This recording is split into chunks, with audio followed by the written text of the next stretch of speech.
smoked another to the face, yeah. She wanna stay. Singing to your bitch like I was Drake, yeah. Don't just try to tell me you love me. Can't keep it real if you really don't trust me. Come with a real, you here been a front, so you get my meals. I'm gunning for the money in the bank. Come on with a dank, scrolling a tank, rolling with the gang. You sitting out on the sideline tripping, I go to the hole with the rock like Pippen. Yeah. I'm okay. What up, though? Welcome to the World Heavyweights Live on Sports.com. I'm Eazy, Spin More Racks. What up, though? Chris, JB Smooth. If you haven't already, please make sure to hit that like button. It means the world to us. And if you listen to us on a podcast platform, please make sure to leave that 5-star review. This is the Friday leading in to Ford Field's first wild card week, super wild card weekend, they're calling it now. And we just had NFL Live on the TV in here. Yeah. Mina Kimes, Ryan Clark, Marcus Spears, Dan Orlovsky, Laura Rutledge. All 5 of them took the Rams. Clean sweep. All 5 of them took the Rams to beat the Lions. You know what that means? Fuck this. Dubs coming. Ain't never seen clean sweeping to go that way. I'm just saying. Right? That's how it goes. Sure, they all you took see how y'all KC start too? freaking out towards the end? Like, did we all just do that? Did we all just? Because I know they fucked up in that point. Yeah. Look, it's going to be a good game. It's going to be a close game. I think the Rams have enough of a recipe to scare everybody in the playoffs. They should. You have a playmaking quarterback. They can make every type of throw off of every type of platform. You have a newfound running game. Kyron Williams and the boys. Puka Nacua and Kupp. I don't know what to make of that. I mean, obviously those are still good receivers, but I don't know if they're like elite guys. You know how Matthew Stafford is. We've seen him make non-household names in fantasy realms and whatnot. And then you have Aaron Donald on the other side of it. They have a recipe to scare anybody, but everybody but us. Everybody but Detroit. Detroit's been in the mud. And we crawled out the mud to hosting a home playoff game. We ain't scared of shit. Yeah.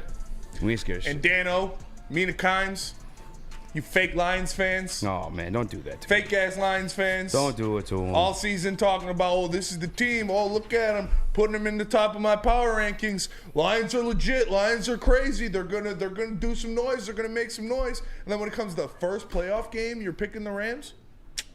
I remember that. It's on Trick's list now. I remember that. No fly. I mean, Dano was signing with his butt buddy Matthew. he did. You know who didn't sign with his butt buddy Matthew? Big CJ. Calvin Johnson. Big play CJ. You got that video, Chris? Yes, I do. There's Calvin Johnson on the Up and Adams show, I believe it's called, Yeah. on FanDuel. Yeah. Shout out. Oh yeah, no, I'm we were trying to texting be the other up on week, and I told him, I was like, "What are the chances of you coming back to Detroit to play in the playoff game?" And lo and behold, he's going to be here. He's going to be there. Now, where do you sit? Are you going to the game? Oh heck yeah, I'm going to be there. I'm going to go down. I'm going to try to see him on the sideline before the game. Then I'll be up top in some suite somewhere. Oh, you gotta get in his head though. We can't. We're not. Are we rooting for Matthew Stafford? Are we rooting for Matthew Stafford? No, we're not. I love Matthew, but when he comes to Detroit, all bets are off. You know, he's coming into the den, but the boys about to get after him. Yeah, I feel like that would be really, really. Yeah, Calvin. Hey, I love to hear that. I'm trying to and be I up love on when this is Adams. called the Den, by the way, too.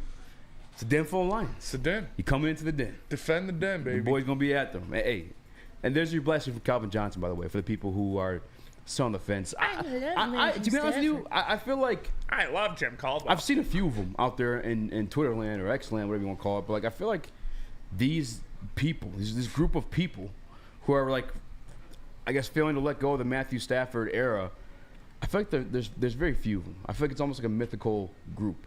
I've seen like one or two. No, there's a couple of them. You see more? Couple little plebs out there scared to let Are go. any active in our chat right now? If you go on Facebook, a lot of the Yeah, but Facebook's like old, weird. Like just, a lot of those yeah. 50+ cousins on Facebook. That's true. It's Matthew.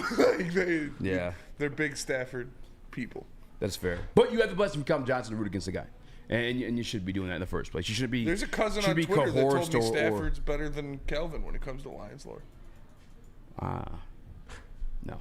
It's a reoccurring cousin that always comments under my shit. Yeah, reoccurring cousins. Like, do we even count reoccurring cousins? Because, like, you know what the expectation is. It's like when supremacy happens in the chat. It's like, all right, we know what this guy's here just to stir trouble. He did know say his intentions. he'd love to be up in Adams.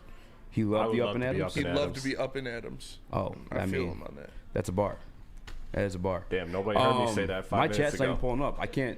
Chris, will you make a poll Sure, for It's okay. Thank poll you. for the like button? You want me to do it, you said? Yeah, I can't. For some reason, it's like it's not See showing up how on I my. listen? Huh? See how I Shut listen? up, Chris. 100%. We got a lot to talk about today. Today. And first things first, Penei Sewell is the best offensive lineman in the NFL. Per PFF. Per PFF. And per AP. He is first team All-Pro. We're going to get into more of that later. Lions got a lot of All-Pros littered throughout their team, but Penei Sewell, first team All-Pro. And I looked up the stats he's got a 93.1 run block grade, which is the highest out of any offensive lineman since 2009, other than Trent Williams last year. So he's second all-time since 2009 in in run blocking. Mm-hmm. And this year he had 644 pass blocking snaps, only allowed a single sack. Penei Sewell is the best offensive lineman in the NFL. He's going to get paid like the best offensive lineman in the NFL. Hey. And he deserves it. He does. And I'll be honest with you, I was not surprised like that he deserved it, but like surprised, I guess. Like I'm just used to the Detroit Lions getting shaded in all these efforts. Like even when it comes to the Amon-Ra St. Brown Pro Bowl, that situation came down to like the players and coaches not voting him in at that point, and it just made zero sense. To be honest, him being as an All-Pro. If you guys, this is breaking news to anybody. Penei Sewell and Amon-Ra St. Brown, first team All-Pros. First team All-Pro. First team All-Pros. That is amazing. I haven't had that in my life since Calvin Johnson. Honestly, I think that is the last Detroit Lion to be a first team All-Pro, and at least for sure in my lifetime. I mean, it's amazing. We'll get into that one, but congratulations to those guys. On top of that, I just gotta say that's a whole segment. You put Rodgers on Tosh.0. Yeah. What, did you listen to it? No, I didn't, but Tosh with the pro move, man. Pro move by Daniel Tosh. Oh, yeah. As soon as he gets kicked off the McAfee podcast, he said, all right, hey, Raj, come over here, emergency podcast. Tosh, I haven't listened to Tosh's podcast. Oh, was it like an emergency podcast? Yeah. Oh, it's like, oh, shit. Yeah. Wow. I haven't listened to Tosh's pod, but it's probably good. I mean, he's a funny guy. So I'm sure his pod does well. It's weird, man. I feel like some people are made for podcasting and some people are made for other things. Like, perfect example. The best podcast, or like the Podfather, you'd say is Joe Rogan. Yeah. But like he recognizes himself as a comedian. His stand-up isn't good. Not a good comedian. Yeah. Phenomenal podcaster. Now Daniel Tosh, I think he's a good comedian, but when I listened to his pod, it wasn't that great. But maybe he just started, so maybe I listened to the first episode. He had his wife's gynecologist on. Which is like that's wild. Fucking awesome. That is pretty wild. And maybe I turned it off because I was getting uncomfortable. Or what? I couldn't. Could you talk to like your wife's gynecologist? No, I couldn't either. This guy literally knows your wife's part better than you do. Yeah. I don't know if I'd be comfortable with that. Is that? I mean, I'd be comfortable with it. I don't care. Well, she's obviously gonna have one regardless. I just know if I want to have those conversations with the man. Yeah, it's pretty funny. No, it's definitely funny. You said no already. What are you doing right now? I don't know. I thought about it for a second. Chris? I mean, I'm just wondering what kind of questions is he asking him? Like, is he asking him like, yo, so like, where's it stack up? Like, you're a professional here. That's a good question. That is a good question. Like, that would be my question. That is actually a great question. How's she looking out there? Yeah. What are we talking about here? Grade it. Scale of 1 to 10. One bite. Everybody knows the rules. Do you think he has Be like honest advice with me. too? Did you sniff your fingers? Like, do you think like he could like give you like go to the left a little bit more? Yeah. You know, Yeah. he's He got knows that. the in and outs for sure. But then all right, so that's like a pleasure thing, right? Yeah. How do you know my wife likes the left side?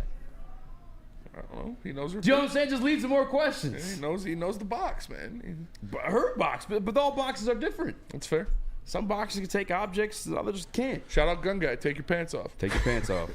JB, could you have a conversation with your wife's gonna? You can have a conversation with her. Would you go do like a 2-hour podcast? Probably not a 2-hour podcast. I think we just lose interest and talk about other shit like besides her box. So it's just I don't know. It might help. Hey, like Spencer said, maybe to the right a little bit more. Go easy on the box a couple nights. Stop going hard in the paint. Yeah, what if he's like, hey, bro, you doing your thing in there. I ain't never seen something like that. I ain't never seen Tiger Woods, hey, big dog. I ain't never seen no shit destroyed like that. Hey, but we haven't had sex in months. Damn. He's like, hey, bro, that shit needs surgery. I ain't even gonna lie. By the way, real quick, shout out to Scotty from Questionable Tees. Shout out. Dropped off your boy a little gift with the villain hoodie. And it's fresh, no? Yeah, those boys are crispy. Questionable Tees. Shout out Questionable Tees. Shout out Questionable Tees, dropping off the villain hoodie. Yeah, I don't know, man. I don't know if I had that conversation. I mean, I guess would avoid certain areas of it, just to keep myself comfortable. Oh, all right. Enough of that. I don't want to talk about that anymore. Let's talk about something else. All right. How about this dot right here? The empty one. It's important. That is an important one. It's important. But a rookie class. Today's schedule, pretty much, what we got on the sheet. First and foremost, we're starting off with all pros coming back from break. After then, I think we talk about Matthew Stafford enough. We talk about Puka Nacua enough. I think one piece that none of us are talking about, Kyron Williams. Mm-hmm. Dude, for some reason, and I may be wrong, but I feel like his impact in this game is kind of flying underneath the radar, so I'm kind of curious. He's second-team All-Pro? Second-team All-Pro? Yeah. I actually didn't even get to see the entire team. Kyron Williams is second-team All-Pro. He missed like 5 games and was second in yards. Yeah. Like he's impressive, man. He's an impressive back. He's a great runner, and they're talking about it that he sees softer boxes than Daniel Tosh's wife's gynecologist. He sees softer boxes than any running back in the NFL because of the threat of a Puka Nacua and a Cooper Kupp. But still, you got to go out there and make your money, and he's been doing it for sure. I mean, I'll approach some haters. Why isn't Jared Goff the quarterback? I mean, do you think though the overlooking Kyron Williams comes from the fact that we've seen the Lions get torched by good receivers the last couple weeks, and that is obviously another huge strength of the Rams? Yeah, Chris, we're going to talk about that, motherfucker. We got a whole segment. We were just God, dude. I'm just asking the question. We'll ask the question when we're doing the topic. Piece of shit. That's the whole top. Read the prep. Also, you and Neil got a little bit of back and forth today on Sean McVay versus Dan Campbell. I want to discuss that, as well as who's got the better quarterback, running backs, receivers, Sam Laporta, and the team injury updates. Who's got the better rookie class? And because I have ADD, a Wildcat Pick Em. Wildcat Pick Em. Because it's supposed to be a wild card. Blue 42. For some reason, my brain gone. So, without further ado, let's jump to the show by going to our first break, and that's Big Boy. Wintertime in Detroit is always better with comfort foods from Big Boy. Try the veal parmesan or the new Southern Comfort chicken bowl. How about pancakes? The stuffed potato pancakes are back. The classic lumberjack or Santa Fe garden. Also the new apple pie hotcakes that are too good to miss. Top it all off with a gingerbread shake for dessert. All of that and more at your local Big Boy. Come hang with the Woodward Sports Crew all throughout football season on Saturdays and Sundays. And join our college football and Detroit Lions live watch parties. Inside the 5, caught, end zone, touchdown Detroit Lions! With money on the line, featuring different special guests and surprises. Start times will vary depending on the game. Only on our Woodward Sports YouTube channel.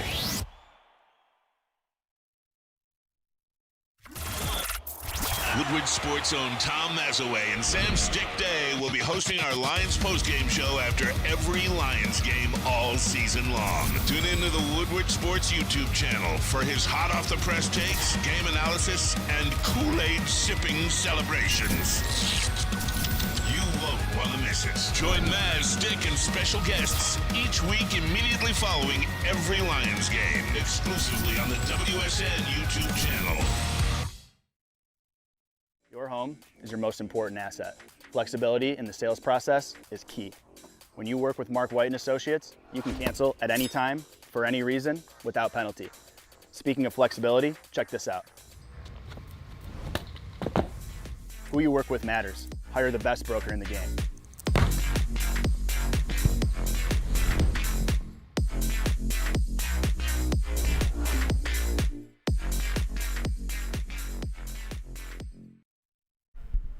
Swiss Insurance is the best place to get your home, auto, teeth, whatever you need. Hit up my guy Mark. That's Mark at SwissINS.com. That's where Spinny got his tooth insurance, dental insurance is the proper way to say it. That's where Spinny went. Mark at SwissINS, or give him a call at 248-800-4177.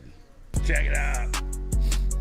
What up, though? Welcome back to the World Heavyweights live on WorldSports.com. I'm Eazy, spin more racks. What up, though? Young Chris, JB Smooth. We got Tosh.0 in the Maz chair. Smash that like button. So we hit 150 likes and give his pick for the game. But before we get to that, Brad Holmes, motherfucker done did it.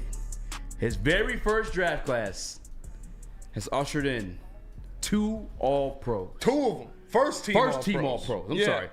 He's got some respect on him. He's got more than that. Because he didn't draft Jalen Reeves-Maven, but he's special teams All-Pro. I think we all saw that coming. If you want to put the graphic up for this one, Chris. Yep. 4 All-Pros together for the Detroit Lions. And amongst them, 3 of them, I'm sorry. Five, yeah. Five. Well, I'm thinking like offense, defense. Brad Holmes draft pick, Brad Holmes draft pick, and then Jalen Reeves-Maven, and then Frank Ragnow. I mean, you already know what it was with him. But his first draft class, I just want to talk about the first team, I guess, to start it off with. What was your reaction to that? It's poetic justice. Felt great.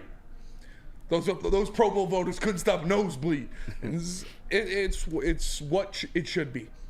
Amon-Ra St. Brown was one of the best receivers in the NFL this year. He was recognized as such. Penei Sewell was the best offensive lineman in the NFL this year. He was recognized as such. Sam Laporta, one of the best tight ends in the NFL this year, recognized as such. Frank Ragnow got snubbed. He should have been first team. Sorry, Jason. I don't know if they're giving it to you because of the tush push, but Frank Ragnow is better than you this year. I love seeing it. I love seeing them get the credit they deserve. I love seeing Big Penei up there. And you could just keep that spot checked for the next 5 to 10 years because he's not going anywhere. You could keep that first team all-pro tackle position just leave a reserve as Penei sign. Sewell because he's not going anywhere anytime soon. Amon-Ra St. Brown, I am extremely happy he got that. Disrespected by the players and the coaches, not voting him into the Pro Bowl. And guess what? Hold your Pro Bowl. Give me first team All-Pro. Yep. Love seeing that. Yep. That's the part I love to see is Amon-Ra St. Brown getting his respect because the Pro Bowl nod was obviously disrespectful. I didn't see that coming. I think he was going to make the Pro Bowl for damn sure. I thought it was the All-Pro where he was going to get gypped at, but no.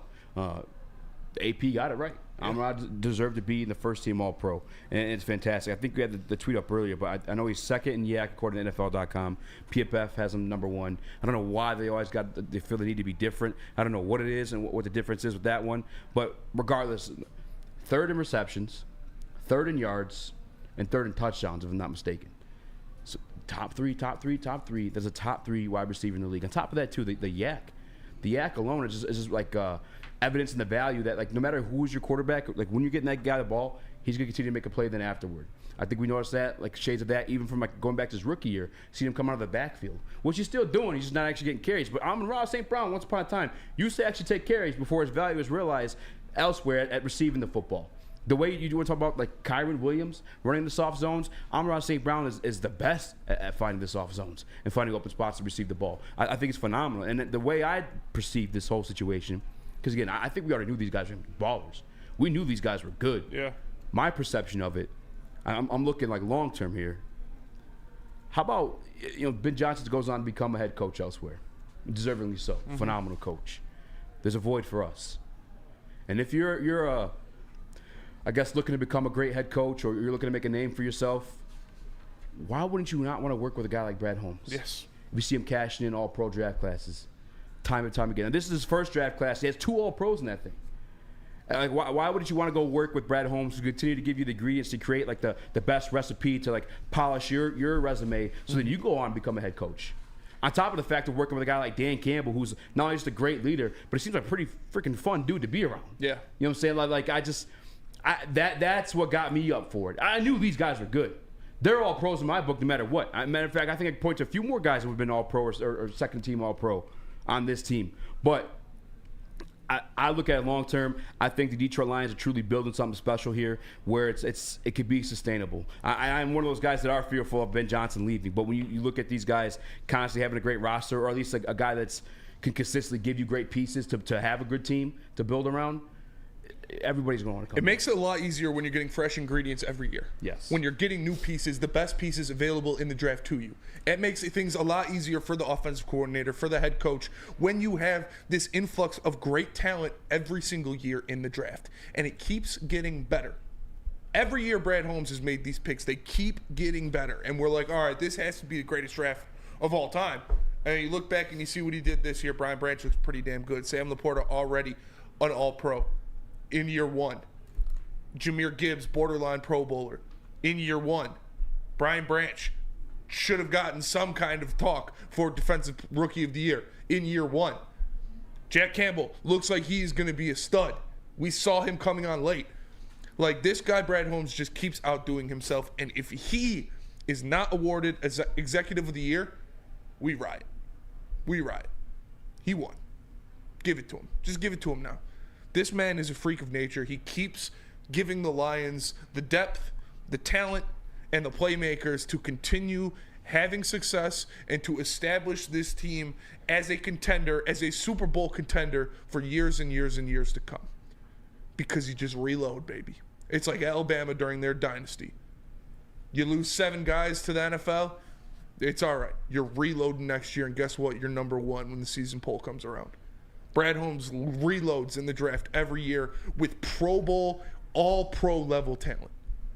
One thing I'm proud of, too, just like a side note back to like the all-pro part of it with Amon-Ra St. Brown, guy drafted 4th round, if I'm not mistaken. Yep. I listened to his podcast this week with both he and EQ, his brother, and they had DJ Moore on, who was a 1st-round pick, and I believe he's already received a 2nd contract. I know he's getting paid pretty healthily, but like just to hear Amon-Ra's, because by the way, if you guys don't remember, I don't know if he what's the word I'm looking for, appealed it, and that went through, but he got fined like an entire game check at one point this year for like quite literally like one of the most egregious, like, yeah, I didn't know what that was disgusting. Somebody was definitely targeting him in the NFL front office for that fine to be that much for what that was. But he's got a big contract coming up. He does. And in that podcast with DJ Moore, or Dennison, if you guys are ever sitting on the sideline and want to annoy him, he doesn't like being called by his actual government. Dennison Moore is that you say, hey, but get your money, man. This is up and coming season. You're going to like your last year, get your bread. I got some news for you guys. And I'm talking. And by the way, I'm a guy who you guys know. I think more than anybody. I know a lot of people like to parade around here as a salary cap guy. I'm the salary cap guy. I'm the motherfucker that crossed the line. Look, I don't care how good that motherfucker is.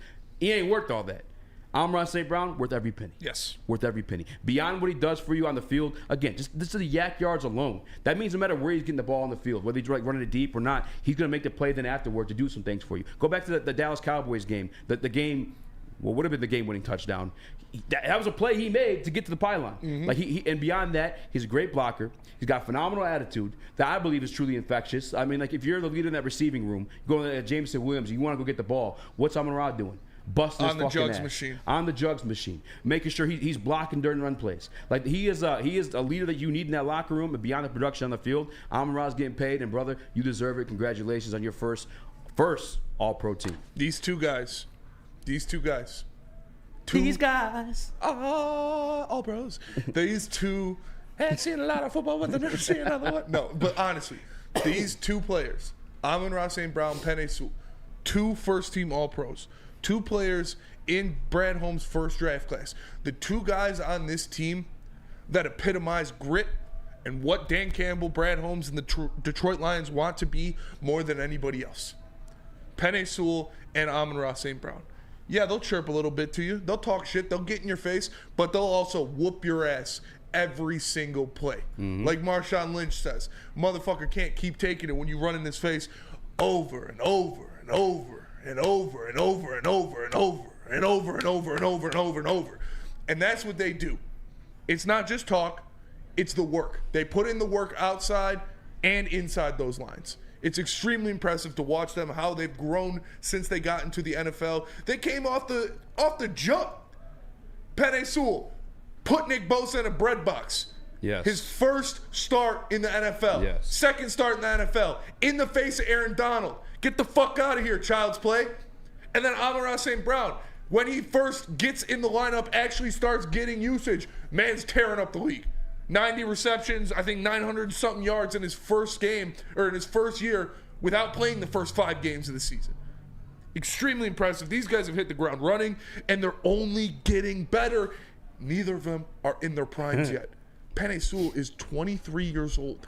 He is not in his physical or play prime yet. Yeah. As an offensive lineman, your prime is like 26 to 29, 26 to 30.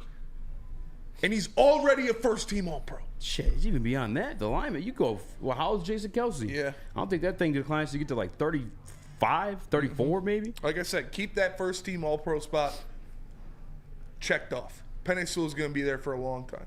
You feel the same way about St. Brown? It's different with receivers. Yeah, some guys just go off. Because, like, Justin Jefferson was out for... That's fair. A lot this year. He had 1,000 yards in 10 games. Yeah. So it's different with receiver. He has the ability to make it every year. Do they do it positionally, though? Like, do they do, like, you know what I'm saying? Like, your outside guy, slot guy? No, I don't think think like so. the top 3 guys? Yeah. That's fair. I guess Justin Jefferson was out this year. But I mean, Amon-Ra is definitely going to have the ability to get there every single year. But Penei Sewell, he is going. If he doesn't get injured, he will be a first-team All-Pro every year for the next 5 to 10 years. Yeah, I was thinking about it the other day too, Amon-Ra St. Brown, and I think like one thing you almost like grow like, I guess, ungrateful for.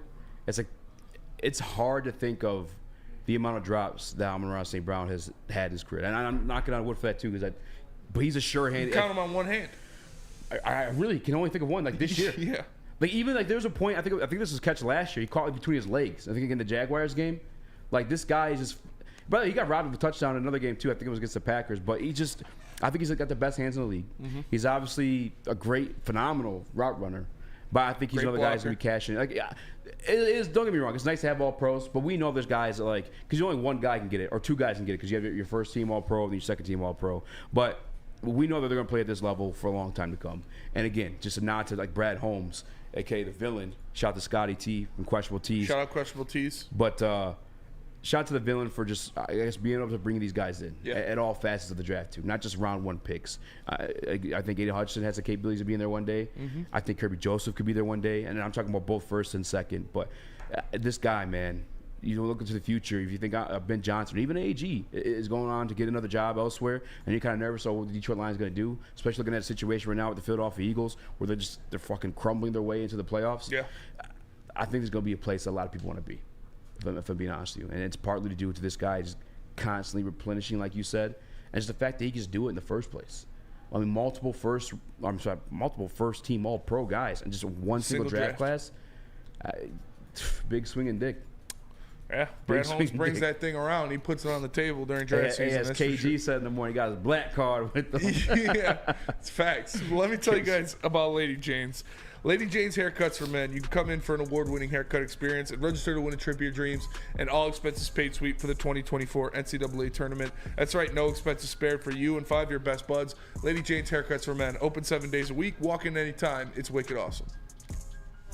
Since the dawn of moving people, Chevrolet has led the way.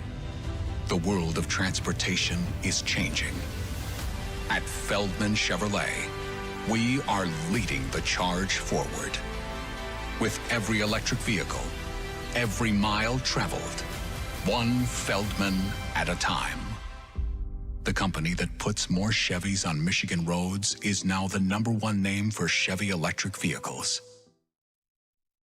Now, coming to Woodward Sports, Woodward and Main Street, the Woodward Sports Network Detroit Lions show. Let's go! Catch Gabrielle D. Phillips, Matt Broder, and Terry Foster for all the latest news on your Detroit Lions every week. Only on the Woodward Sports Network YouTube channel and woodwardsports.com.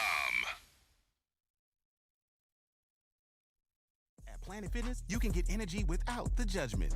Hi, can you help me with this? You don't know how to use it? This is better. Join now through January 12th for just 24 cents down, $10 a month. Never intimidating, always free fitness training and equipment for every workout. Join today during the Big Fitness Energy Sale for 24 cents down, $10 a month, cancel anytime. Deal ends Friday, January 12th. Over 50 Metro Detroit locations. Feldman is Michigan's #1 Chevy dealer with over 18 locations and one right in your backyard. Visit FeldmanAuto.com to find the one nearest you. And also, check out Feldman Chevrolet in Novi every other Monday to catch Morning Wood and BD live every other Monday. Feldman Chevrolet in Novi. What up, though? Welcome back to the World Heavyweights live on woodwardsports.com. I'm Eazy, spin more racks, young Chris, JB Smooth, pack show, breaking down the game. I don't think anyone's really talked about Kyron Williams this week. We'll be doing that. But a little bit of breaking news or official news coming out of the Detroit Lions in terms of like injuries. Chris, if you don't mind throwing up there the official injury report heading into the Detroit Lions Super Wildcard Weekend game against the Los Angeles Rams. Wildcat Weekend. Wildcat Weekend, baby. Jerry Jacobs, if you guys missed that news yesterday, he will be out for the remainder of the postseason, dealing with a little bit of a knee ligament issue. Outside of that, no James Mitchell, who I was kind of gassing up this week. No James Houston. No James Houston. Which, if I'm not mistaken, and I could be wrong on this one, I have to go back and like maybe count on actual days. Did he surpass the 21-day window? Is he officially ineligible to come back? I don't know. I have to check that out. No Khalif Raymond, which I think a lot of people may be overlooking. But John Kaminsky, Sam Laporta, both listed as questionable. I'm going out there on a limb as unofficially telling you I think the guy's going to play. But I think Khalif Raymond, that could actually be a big one that impacts Detroit Lions offense. Vinny, what are you thinking? The James Houston one sucks. James Houston one sucks for sure. I thought that was going to be a big piece. I thought he was going to help this pass rush a lot. He was going to help them get to Stafford. He was going to help them harass Stafford, throw him around back there. It really sucks that he is not going to be on the field. I don't know what that does to affect his window, but him being out for this game is pretty rough. But you're looking at now Romeo Okwara, Charles Harris, Josh Pascal. These are guys that are going to need to step up. These are guys that are going to need to step up on the opposite side of Aiden Hutchinson. They're going to need to go out there. They're going to need to make some plays. This is the playoffs now. So it's either win or go home. It's either do or don't do. So we need them to step up. I do believe that Sam Laporta is going to play. I think he's ready. I think he's ready to go. We got a video of Sam Laporta. The one from practicing. Yeah, practicing running routes. Do you want the a sound three? down on that. Yeah, I got it down. Do you want me to three box it? No. Okay. Just turn the sound off. All right, it's off. Sam Laporta was out there running routes at practice today. You see that big knee brace on his left leg. He's out there, doing routes at 50% speed, but that's a good sign. It's a good sign to see him out there getting some balls. I do believe he is going to play. I hope he plays because James Mitchell not being out there either, that's tough. Khalif Raymond, we'll see who's in the return duties. I know they called up Maurice Alexander from the practice squad. So maybe he'll get some of those return duties. Maybe. Ooh, I love Maurice Alexander as a return guy. Yeah. That makes me. I mean, no offense to Craig Reynolds. Shout out to Peoples-Jones, father. maybe. I know they catch the freaking Woodward sports programming, but Maurice Alexander showed you last year in the special teams as a returner, consistently blowing my mind. Pause intended if they need to be there, but Maurice Alexander is consistently like I was pissed off to let him go, but I'm just double checking to see on this 21-day window when it comes to James Houston. I think we're good. Yeah, I was just looking that up via the Oakland Press. It says that was published December 28, and a couple other publications said it as well. So 21 days from that, he's still in that window. Okay, cool. So next Tuesday, I believe, next Tuesday or Wednesday is like when they have to make a final decision on James Houston. All right, following their win, but we'll figure out that. I think Maurice Alexander. Oh, go ahead. But yeah, Maurice Alexander getting called up. We'll see. Obviously, Khalif Raymond, he does more in the offensive game, but that just opens up more spots now for Jameson Williams, for Donovan Peoples-Jones, for Josh Reynolds to get in there and get the receptions that Khalif Raymond sees. But on punt return, we'll see if they go with Donovan Peoples-Jones or Maurice Alexander, who they just brought up. Either or, I think it's a good understand it's a playoff game, and maybe you want to go DPJ because he's actually a pretty good return man too. I'm not butthurt over who it is, but if they bring up Maurice Alexander, I expect it to be Maurice Alexander. But in terms of, I guess I'll start where you started with James Houston. That is disappointing, especially on the, I guess coming off this another situation where you and Bruce Irving mutually parted ways because you couldn't make a commitment to each other. But one thing I don't understand is, per NFL rules this year, your practice squad guys, those numbers of like starts like reset in the postseason, and he made a commitment to the Miami Dolphins just this week to go play edge rusher for them, I believe, through a practice squad situation too. Yep. It's like, why? It just sucks. But I mean, hopefully this means that James Houston's coming back. That means that James Houston coming back, I should say, because I wanted like some sort of like remnants of a speed edge rusher on the opposite side of Aiden Hutchinson. I think we saw that combination work really well last year. But nonetheless, this defense has been kind of turned on since they finally got the safety piece that Aaron Glenn's wanted, either whether it's Efi Melifonwu or our guy CJ GJ. Big fan of the show. Yeah. Shout out to him. Shout watching now. Apologize. Hope we can make peace. Whatever. James Mitchell, that was unexpected, but I think the pieces we're going to hurt again, like you said, is Khalif Raymond. I think he did a lot of dirty grunt work that I guess it was taken for granted because a lot of those like little short route situations, he would even go and grab you an extra like 4, 5, 6 yards. But he was always consistent with it. And I think that's like you kind of overlook it because of how consistent he was. It was never breaking off for any like huge plays, every once in a while maybe. But I think he was consistent at the position and almost like slid low key because of like the size and whatnot. Chris? Yeah, and I wanted to add to that too. Like the Rams, their biggest weakness is their special teams. Like, so him, not being on special teams hurts because this is a situation where You know, if he gets a very good return, a punt return or a kick return, like that can really change things for the Lions. That can swing momentum in what a lot of people are expecting to be a close game. So that's where, to me, it's the biggest impact. You're right about the impact of those 1, 2, 3 plays a game that he makes, that he gets that 10, 15 yards, and that just opens things up. But I think it's special teams where it's really going to hurt, because that's where they could take advantage. Yeah, it's a mix of both. I mean, you definitely saw the special teams part of it come on, too, in that game against the Vikings. I mean, Dan Campbell, I think it was Monday, when he hit the podium going forward this week, one of the first things he made note of is the special teams effort in the last game. And obviously, Cleve Raymond being a huge part of that. I think he actually was he an All-Pro nod or Pro Bowl nod last year for that one? Yep. Second or first team? Pro Bowl, I don't know what it was, but he is a great special teamer, and that's how he's made his living in the NFL. And I'm looking right now, too, for his yards per catch. 13.9 yards per reception for Cleve Raymond on the year. I think that's an underestimated value he brought to this offense. Mm-hmm. But like you said, I mean, whether it's DPJ, maybe Maurice Alexander, I don't expect him to get the snaps. Antoine Green, that we may have forgotten about. I like DPJ. I feel like Khalif kind of like, because he's kind of little. Yeah. I got to see him at the Apple Orchard with Bryson. Kind of sneak through. You know what I'm saying? Correct. They do it with Tyreek Hill. They used to hide him behind the offensive line. He pops out on a motion. They used to try at least. Like he was literally crouching behind tackles. You know what I'm saying? Yeah. But it is what it is. We move on. The Detroit Lions have been plagued with injuries, I think, both these past 2 years, and they've continued to win games. And that's including this year, missing a piece like Amon-Ra St. Brown. That's the genius of Ben Johnson. I saw a comment earlier in the chat saying that Ben Johnson's over. He's not. Yeah. Ben Johnson's not overrated because we've been missing tons of pieces like here and there. DJ Chark last year, and we still carried on and cashed in those wins.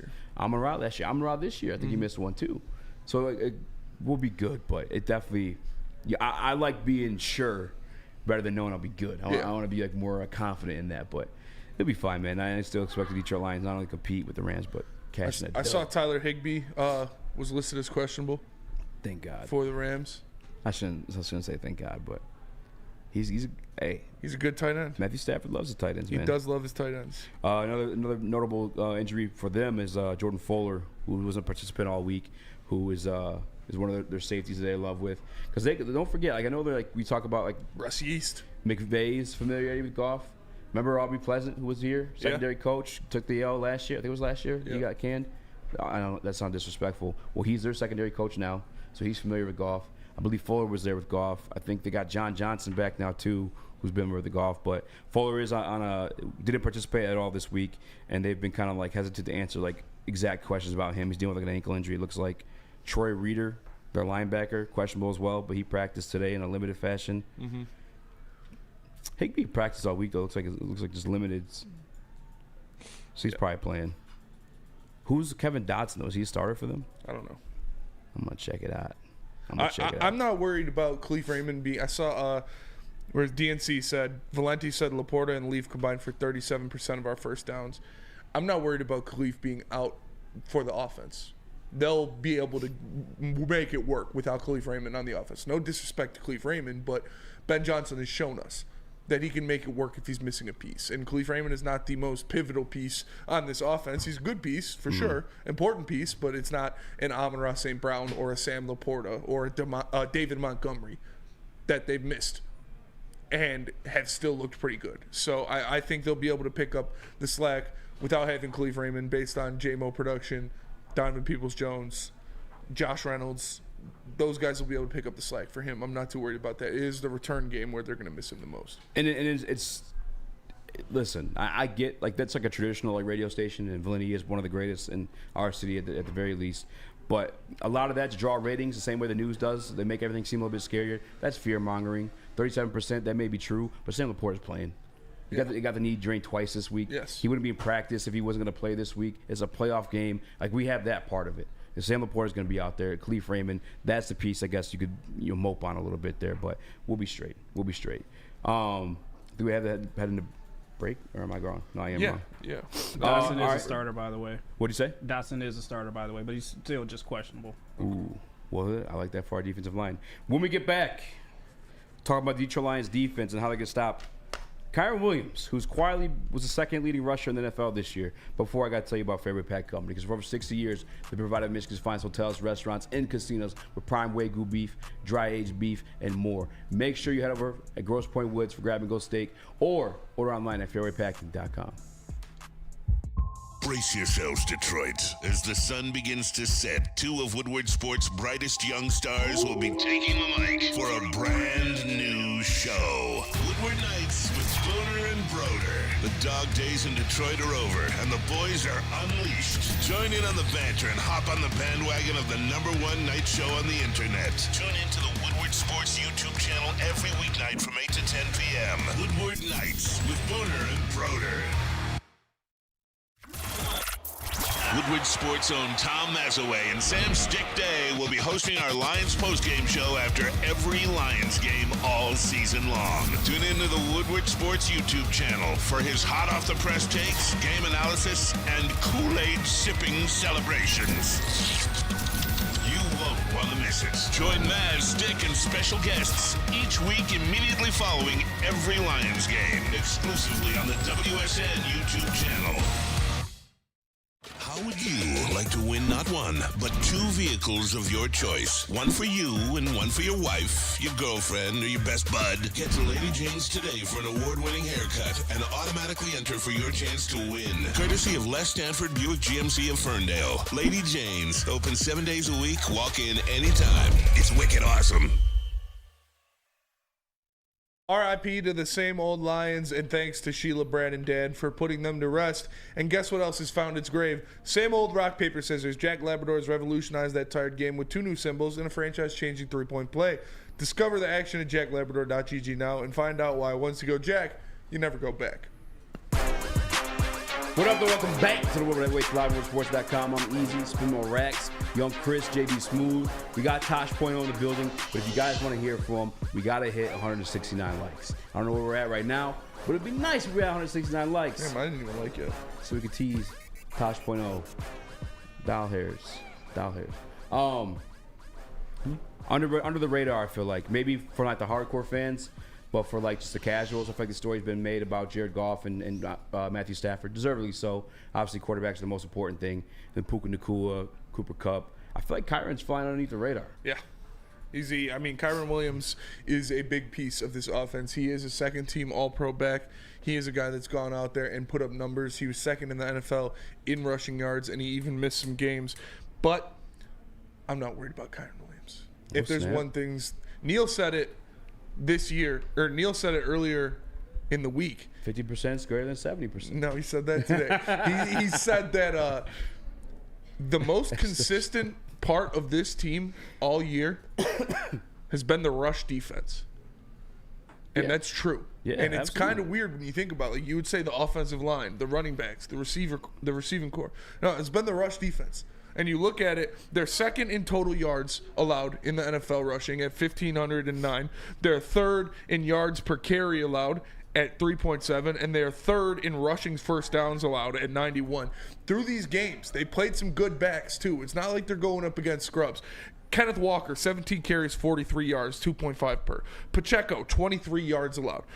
Bijan Robinson, 10 carries, 33 yards. Aaron Jones, the first time, only 18 yards on the ground. Tony Pollard, 16 carries, 49 yards.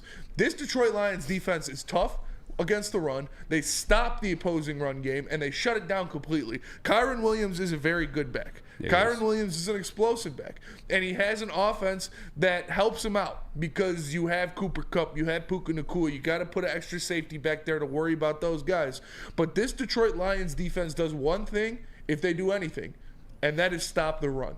So I am not too worried about Kyron Williams. We've talked about it before. Going into these matchups, the Bears, they average the second most yards per game in the NFL on the ground. Lions shut them down. Tampa Bay, Rachaad White, he's pretty good on the ground. They got a top 5 rushing attack in the NFL. Detroit shut him down. I'm not worried about Kyron Williams more than I am about Puka and Cooper Kupp. I trust the Lions defense to stop the run consistently like they have all year. She's trying to sneak Rachaad White in there He's had a great year. I don't know about that. But one thing that's been the most consistent thing, and that you can go back to last year looking at that key attribute of this defense kind of like coming along in terms of like AG's plan. Yeah, the run defense has been great, phenomenal. Matter of fact, the second best in the league, and that's with missing Ali McNeil here and there too. So 88 yards, 88.8 is what they're averaging against, the second best in the league. And then I was like, okay, there's always context to that too, because at one point we faced I think the Chargers that like second in the league in sacks. We faced the Bears that were second in the league in run defense. We still able to like run all over them. There's always context like, okay, you may be ranked really well, but who've you played? Yeah. All right, K9, premier back in the league, I'd say, right? 43 yards. I know you said I got a bigger list of Bijan, premier back in the league. Did you say Bijan? Yes. You said Bijan? I said Bijan, K9, Pacheco, Aaron Jones, and Pollard. Did you say Josh Jacobs? No. Josh Jacobs did pretty well, 61 yards. Eckler had 67 yards. I know he's not premier back in terms of like rushing. Alvin Kamara, 51. Detroit Lions still cashing them in. Yes. It's no matter who you are. I will say this. Obviously, they haven't seen the Rams this year, and I've heard their offensive line is a little bit like upgraded and ready to go. Like they said, that's like the strength of the offensive line is the run game. Obviously, that shows, and Kyren Williams like doing really well. I'm still confident Detroit Lions. You know who's got a damn good offensive line? Who? The Atlanta Falcons. Yeah. Bijan Robinson, Tyler Algier didn't do shit against this rush defense. I'm not worried. The Lions will be able to limit Kyren Williams. They will be able to hold him down to his lowest total of the season so far. You can book that. Whoa. Whatever his over lowest is, total take of the his season? under. Take his under. Take the Kyren Williams under, whatever it is. Because the Lions do one thing good on defense if they do anything, like I said, and that is stop the run. Ali McNeil back. They brought up Tyson Alualu. Give me those big dogs in the middle to shut this down. Kyren Williams will not be a factor in this game. I'll put you this. I can't see him going over 60, 67 yards. And I think if you want him to be like an impact piece, and one of the criticisms of Sean McVay when I go back and listen to like Rams media is that like he's too quick to abandon the run, and it's true because when I go back to look at Kyren Williams' like lowest outputs, there's been games where Matthew Stafford threw for 55 times. His game where he threw like for 38, and another game where he threw for 33. Yeah, he abandons the run of those situations. What the Detroit Lions are going to do early in the game, which I believe they can do, what they've consistently done all season. I think they have to do it early for it to be effective, but stop it. Stop the run. Don't let Kyren Williams get loose. Don't give him any soft zone situations. I think we're going to be able to do that too because that might be stealing this one from Mina Kimes I just heard it from. And it's true. When you think of Kirby Joseph, you hear like the middle fielder saying used a lot. Yeah, center fielder. Center fielder, I apologize. Because it's just that. It's a high safety scheme, right? So it's like you have all that stuff in front of you. We're going to be able to stop the run. We're not going to have any soft boxes for him to run through because we have everything in front of us. We have him out there playing center fielder and making plays. What she's going to do, too, once Stafford has to throw the ball. If they're going to beat us, it's going to be through Stafford's arm. I don't think it's going to be through, like, Kyren Williams, though. He is good. And I'm not going to disrespect him at all, but the Detroit Lions are just as good at stopping the run as Kyren Williams is at running the football, as the Rams are at running the football. Guess what else helps this run defense? Ali McNeil coming back. Yep. Jack Campbell coming on. Starting to make better plays, starting to get in the backfield, coming on whatever offense he's looking at. He's stepping up. He's making bigger plays. Chauncey Gardner-Johnson coming back. That helps the rush defense a lot. That guy comes up. He's in the box. He'll lay a stick. Ask Isaiah Pacheco in the Super Bowl. Chauncey Gardner-Johnson put him on the dirt. All those things help this rush defense improve even more than what it was throughout the year. Those three guys, their improvement, and the two coming back from injury is a big boost to the Lions' rush defense. The linebackers have really stepped up. Like Jack Campbell, I mentioned it, I think it was just yesterday, where he's one of my key players of the game just because we've watched him evolve throughout the season. And if they didn't hear it yesterday, again, he started the season. The only way you can see action in the field was at the Sam linebacker spot. Okay, held that down, eventually evolved and be able to get some starting reps, a little bit more reps at the middle linebacker, where he lives and he gets, makes his paycheck at. The only position he's played his entire life. Mm-hmm. Now he's starting to eat at that too. Yeah. I think he's athletic enough to make plays. And where as long as our guys are filling the gaps like they're supposed to, that's what linebackers are supposed to do, is come down and scrape off the edge. And that's exactly what they're going to do. I think hold them that run, but you have to do it early. You can't do it like spread throughout the game here and there. You have to be consistent at it where you make this team one-dimensional and you kind of force Matthew Stafford to do what Matthew Stafford has done for 12 years at least that we've seen him, is throw up those 50-50 balls, have a Kirby Joseph, a Brian Branch, or whoever it may be, capitalize on those situations. But you have to do it early. Mm-hmm. That's my biggest ask of this team. And as much as, like, again, Kyren Williams, all due respect to him, the Rams rank 11th. We've seen rushing offenses higher ranked than that coming here in Detroit, or either whether it be on the road, no matter where it's been, that run defense has been the most consistent thing, and we've been able to shut it down no matter what, regardless. So make them one-dimensional, and I think Detroit Lions can do that. If there's any Ram fans in here listening, check the numbers. Number 2 in the league. It's when police like flash the badges real quick, like pretty sweet. Number 2 in the league. Yeah. Hey, we got it. It's got that that thing on us. And it's been consistent all year.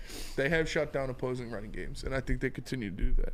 The linebackers a big piece of that too. Shout out to my guy Derek Barnes, who just had his. I don't know if it's his first job, but he just had a baby. I know that feeling of a father can be like reinvigorating. We saw him miss that big sack on Dak Prescott. Hopefully, he remembers how to wrap up. Yeah. Listen, I think that you might get a little bit extra motivation. Got the dad strength now. So shout out to him. But I think the Detroit Lions can stop Kyren Williams. How about the passing game, Kyren Williams? He has a couple games where he's like 60 yards in there. Yeah, that's going to be something that I'm not worried about either. I'm not worried about that either. Hit Kyren Williams in the flat. Please hit Kyren Williams in the flat. Because you know what's going to happen then? Brian Branch, Chauncey Gardner-Johnson, Alex Anzalone, Jack Campbell, they're going to step up and they're going to put him in the dirt. They attack the outside passing game. Those 4 guys on the outside, on those short underneath passes, they attack receivers when they get the ball out there. So please give it to Kyren Williams. Let's see Brian Branch come downhill and make a tackle. Let's see Chauncey Gardner-Johnson, CD Deuce, come flying downhill and make a tackle. Jack Campbell, come across the field, lay the stick on somebody. Alex Anzalone, do what he's done all year and be fantastic in pass coverage. That's quacktastic. That's quacktastic. I am not worried about Kyren Williams when he's receiving the ball because the Lions have sure tacklers and speed on the edges. I'm looking at his numbers. I'm looking at Kyren Williams' total output. I'm looking at the number 1. I'm top 10 ranked rushing defenses that Kyren Williams gone against. And I believe he's only faced the 49ers. And they held him to, I think, his lowest output in the season, if I'm not mistaken. 38 yards. Let me check. 52 yards. That's tying the second lowest, though. What? MPWMU said, highway to the anal zone. Hey, that's the thing, too, is like, same thing with the Rams a little bit, too. Like, we're not as familiar with, like, what they got going on there because it's built by a ton of, like, young guys. Mm-hmm. Same thing. I don't think the Rams fans are aware of, like, Jack Campbell. They may look and see him at the slow start, but he's slowly evolved to the second, like, leading tackler on this team. Yes. And a guy who's going to be there with violence. Like Alex Anzalone, the guy who may have been slept on. We know him here in Detroit because we got the Fanzalones and the Anal Zone. It's fun to play on. But he's been a dog this year. He's been very, very good. Like, there's names that a lot of people are probably unaware of while we're making these predictions. I mean, I do respect Mina Kimes and Dan Orlowski. Like, those guys definitely do the homework. But a lot more of, like, the Mike Florios and the other guy in that chat, Chris Sims, who I do like Chris Sims a lot, too. But, like, when they make those predictions, like, brother, you just last week said the Detroit Lions have no speed on the offensive side of the ball. We got fucking Jameson Williams. And Jahmyr Gibbs. And Jahmyr Gibbs. Yeah. Like, that's just a wild statement. And then you try to backtrack it. Well, besides him. Why would you even say it? The second fastest receiver. Well, you didn't say besides him. You just said they didn't have it. So like a lot of like these like national guys, and I get it too. It's hard enough to keep up with like one team here, like we do in Detroit. All the shit that goes around, all these like different players and what they're capable of doing. But on a national scale, they're missing it. Mm-hmm. Like you guys don't know what we got cooking. Like this is been a top 3 offense, top 5 offense 2 years consecutively. Like you talking about consistency at the run defense. Like we're gonna cash in. I see there's like I didn't read any comments yet, but they're saying there's Rams guys in the chat. Yeah. You guys don't know what's coming Sunday. A lot of you guys think this shit's sweet here. It's not. On top of the fact it's going to be like a ravaging, raging fan base that hasn't had a home playoff game since before I was born. Yeah. You're coming in the den. Shout out to this guy, though, this Rams fan in the chat, Rams Faithful 39. He says, you guys are legit, no doubt. All them top picks we gave you, guys, we ain't sleeping, but Stafford don't care. That's true. Shout out to him. That's true. I am worried about Stafford and Puka and Cooper Kupp. Those are my number 1 worries. I'm not worried about the Detroit Lions stopping the run because they've consistently done that all year. But when it comes to Stafford throwing the ball to those 2 receivers, I'm pretty worried about that. Tampa Bay is a top 10 rush defense. I don't think they played them, I should say. Actually, will you look at, do you have his stats up in front of you? Yeah. Kyron's? Yeah. Did he play the Texans? No. I don't think they did. No. Did they play the Dolphins? No. Did they play the Vikings? No. 2, 3, 4, 5, 6, 7, 8, 9, 10. Jaguars? Wait, this is only 12 games. 1 second. Or Eagles. I know they played the Eagles. Let me see what he did against the Eagles. I'm just looking at like what he did against these top 10. Okay, Eagles held him at 53 yards. Yeah. Like Eagles, he had 53 yards. He's a good running back. Cincinnati held him at 38 yards. And I think the Eagles were right there at 10th, if I'm counting right. 8, 9, yeah. I mean, Browns just outside of that. I know he played against the Browns. What did he do there? Like, he had 152 yards 88. against Washington. He had 158 yards against Arizona. and then 143 yards against Arizona. I mean, put things in perspective. I know Kyron's been going off all Arizona year. back-to-back I had him in weeks? line in my fantasy. Yeah, they did. Shout out to him for carrying me to playoffs in moments where I needed him. But we have yet to have a single running back run for over 100 yards in the Detroit Lions, I think, since week 9 of last year. Yep. It is yet to happen. I'm sorry. Go back to Carolina Since again. Carolina. Since Carolina. There hasn't been a single running back to run for over 100 yards in Detroit Lions. Actually, matter of fact, I think on the season, only one team has rushed through the running backs, just running backs, over 100 yards in Detroit Lions, and that was the Ravens. And they did beat the shit out of us. Yeah. But you guys aren't the Ravens, all due respect. Good team. It's going to be a good game, but Lions I think team. Kyron Williams getting locked down. Let me tell you about Hamlin Pub.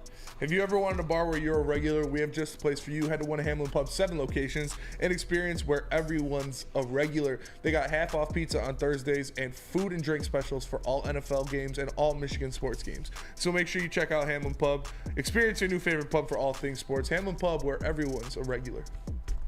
Have you ever wondered where all the finest restaurants get their steaks? It's Fairway Packing Company, providing Michigan restaurants, hotels, and casinos with prime beef for over 60 years.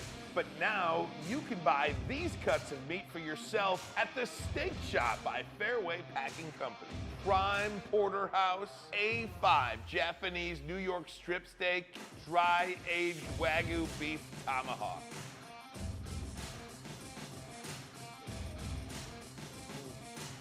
Delicious. Get to the Steak Shop today. Enjoy fine wine, have a private party, and get the finest cuts of meat anywhere. The Steak Shop on Mack Avenue in Grosse Pointe Woods, or order online, fairwaypacking.com. At work and at home, we're there with smarter security solutions. Featuring complete automation with customized alerts and more. For over 90 years, we've been the company that's been counted on to protect what matters most, all with personalized service and care. Right now, for a limited time, receive a free video device plus free installation with a new home system. Guardian Alarm. We protect Michigan.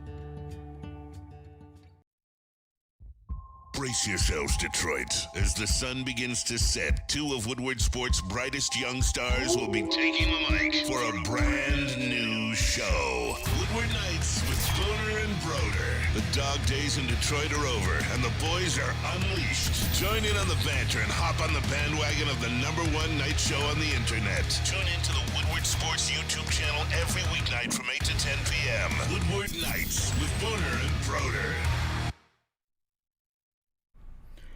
Lions fans is finally here. The official Detroit Lions VIP tailgate party to complement the Detroit Lions' first home game in over 30 years. It's time to turn up. Do it with the boys. Do it with the rest of Woodward Sports. Straight up. All you can eat, all you can drink, and a ride to the game with the purchase of your ticket at bullseyeeventgroup.com. It's bullseyeeventgroup.com. It's the official Detroit Lions VIP tailgate party brought to you by Long Drink. Long Drink. Long Drink. What up, though? Welcome back to Road That Waste live on sports.com. I'm your boy Eazy, joined by my guys from Rex, Young Chris, JB Smooth, Tosh Point on the building. Smash that like button if you guys want to hear from him. By the way, I'm obviously inviting trolling when I do this. But do we want to hear from Rams fans? I'm kind of like curious, like, only you know your team the most. Yeah. And only you know like what you're truly nervous about when it comes to like your team. I kind of want to hear like some of the insecurities from the Rams fan. I know we're going to give ours what we think too. Well, obviously, it was concluded the losses of them. But if any of those guys want to be real about it, call in. Rams faithful does not seem like a cousin, so. Rams faithful, I'm inviting you to call in. DM me. I want just you the number. If you want to DM me on X, if you have it, it's at @SpeakeasySports_. I'll get your number so you can call in. But we do have some common elements in these Rams losses. I looked over the number. I crunched the numbers, and I saw some things that popped up when you look at the Rams losses. Rams lost to the 49ers. Guess what happened? Christian McCaffrey, 116 rushing yards.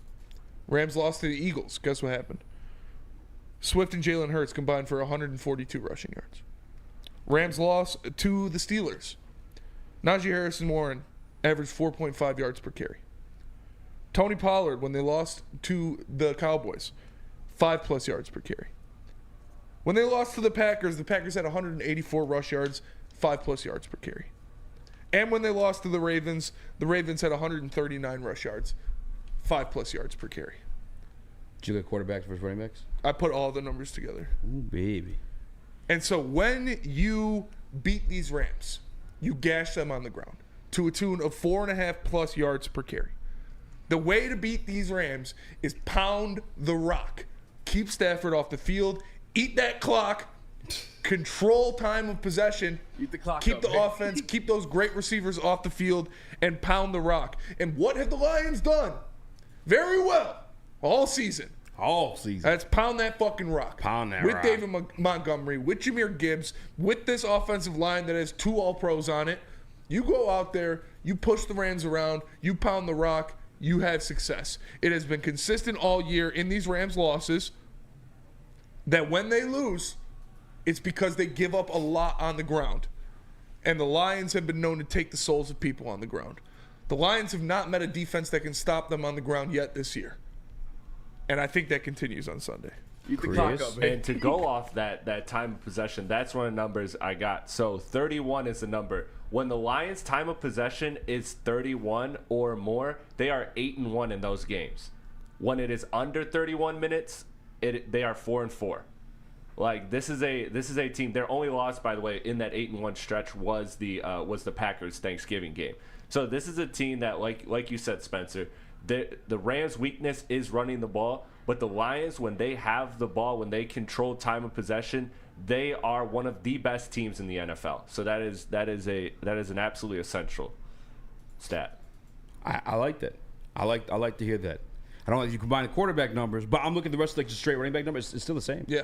The 49ers, I mean, I've been on this show, for any Rams fans who are new here, I've been on the show to like point blank, like I've called the Midwest 49ers.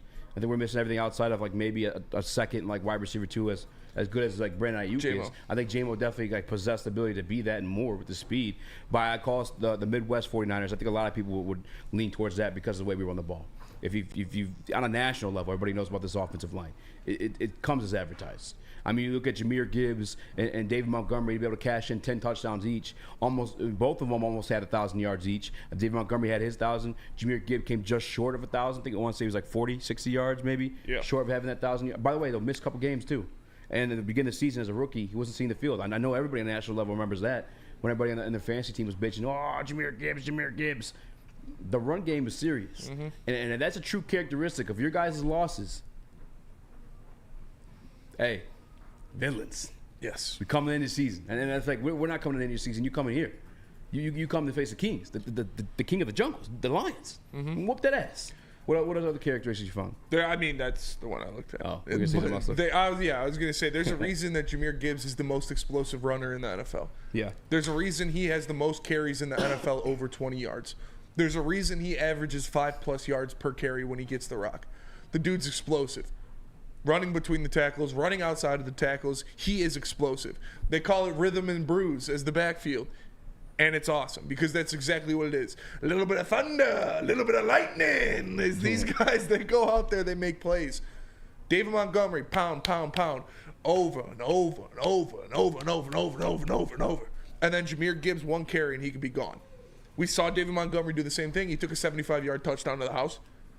Yep. These guys can both carry the rock in between the tackles, off of the tackle, outside pitches, whatever it is. The Lions know how to run the ball. The blocking scheme that Ben Johnson cooks up with his tight ends, with his Pro Bowl, all-pro offensive linemen, they're going to run the ball down the Rams' throat.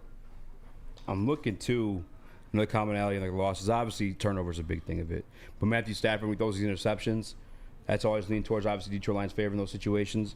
But I'm just looking at like the amount of times he has to throw the ball over 33 attempts. Looks like they're cashing a lot more losses, coming around right around 500 in those situations. And the teams that they have beat, when they have gone over those 33 attempts, you're talking about the Washington, almost the last name, the Washington Commanders, yeah, New York Giants, like the teams that aren't like, I mean, the bad teams. Let's be real about it.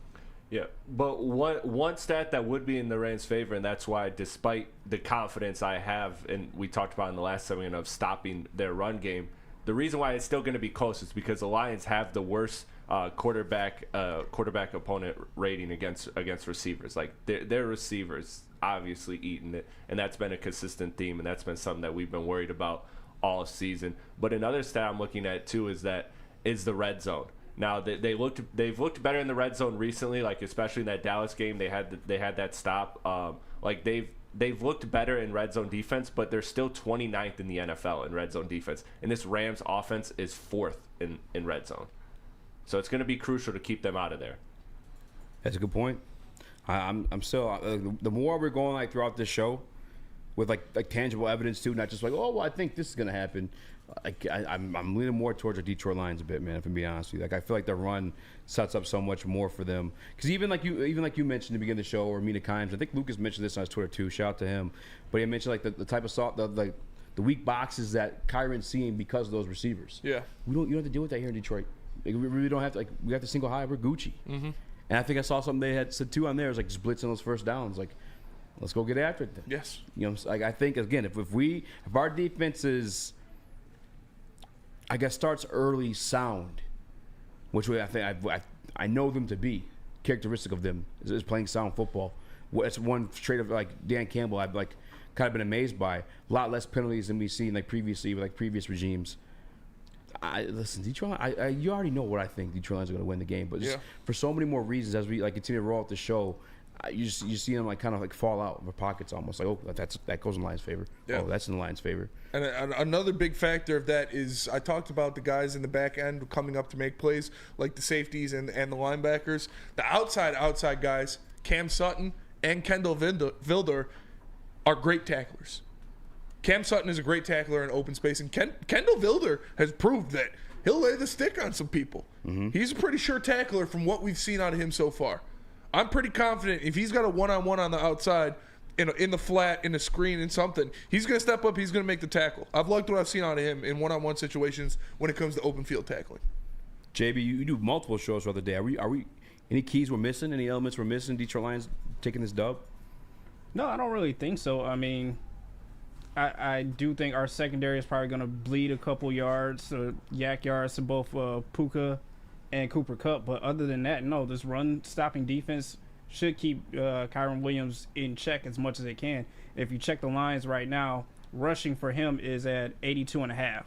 Receiving is at 15.5. So Kyron's rushing is at 82.5? It's at 82.5. I think that's an easy under right that's there. An easy under. 80.5? 82.5. Yeah. I'm smashed down during a commercial break for damn sure. Oh, yeah. That is crazy. Chris? My final, and this is one I've said for weeks, I think the biggest key to this game is just the psychological element, and that plays into the first quarter. And the Lions averaged 6.5 points in the first quarter. That's third in the NFL.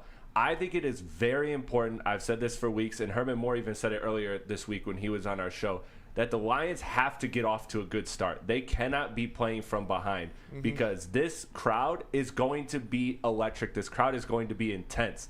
But if this team has to play catch-up, if the Rams start off hot, all that excitement and energy quickly turns to nerves, and that's going to almost work against the Lions. So the Lions have to start off strong. Because if they play with a lead, they are a very, very tough team to beat. And the metrics prove that this is a team that gets off to hot starts. So it's very important that they get off to a hot start in this game. Couple comments on Woodward Sports. Wait, why are they calling Hutch an ankle biter? I don't know. What does that even mean? I don't know. Is that worse than a good thing or a bad thing? Better than a shoulder biter, I imagine. I don't know. Yeah, it does sound like a little dog. Holla at Dre says Rams ain't doing shit. God hates cowards, says Goff and Anzo are foremans. I don't know what that means. Just read a couple comments in Woodward Sports chat. Good points by Abe Lincoln, says Paul Thomas. They're saying people are electricians, people are contractors. There's a Goff and Anzo are the foreman. Yeah, the electrician, that one actually stuck. That one, in all fairness. It's crazy. It is crazy. We hated it to begin with. Let's go to break. When we get back, I kind of want to solve the dispute between you and Neil. Who's a better coach? Let me tell you about Planet Fitness. Planet Fitness is the judgment-free zone where anyone, and we mean anyone, can feel comfortable and work on their fitness goals. At Planet Fitness, you'll experience a squeaky clean gym that has tons of equipment, a full-body workout in just 30 minutes, and all memberships include fitness training. You get all this for $10 a month, no commitment. No matter where you are, there's a Planet Fitness close by, and there are more than 50 in Metro Detroit and thousands more throughout the world. Planet Fitness, where your fitness is essential. Stop searching for a vehicle and start finding one. Les Stanford Chevrolet Cadillac makes it easy. We harness the power of multiple dealerships and own the biggest selection of GM brands in the area to get you the car you need. With the Les Stanford Group, you'll have access to 4 different dealerships, providing you with more makes, more models, and more choices. We're connected to more than 1,000 vehicles. And with so many high-quality CPO vehicles available, you'll find new car quality at pre-owned prices. You can start and end your search at lesstanford.com today. Now, coming to Woodward Sports, Woodward and Main Street, the Woodward Sports Network Detroit Lions show. Catch Gabrielle D. Phillips, Matt Broder, and Terry Foster for all the latest news on your Detroit Lions every week. Only on the Woodward Sports Network YouTube channel and woodwardsports.com.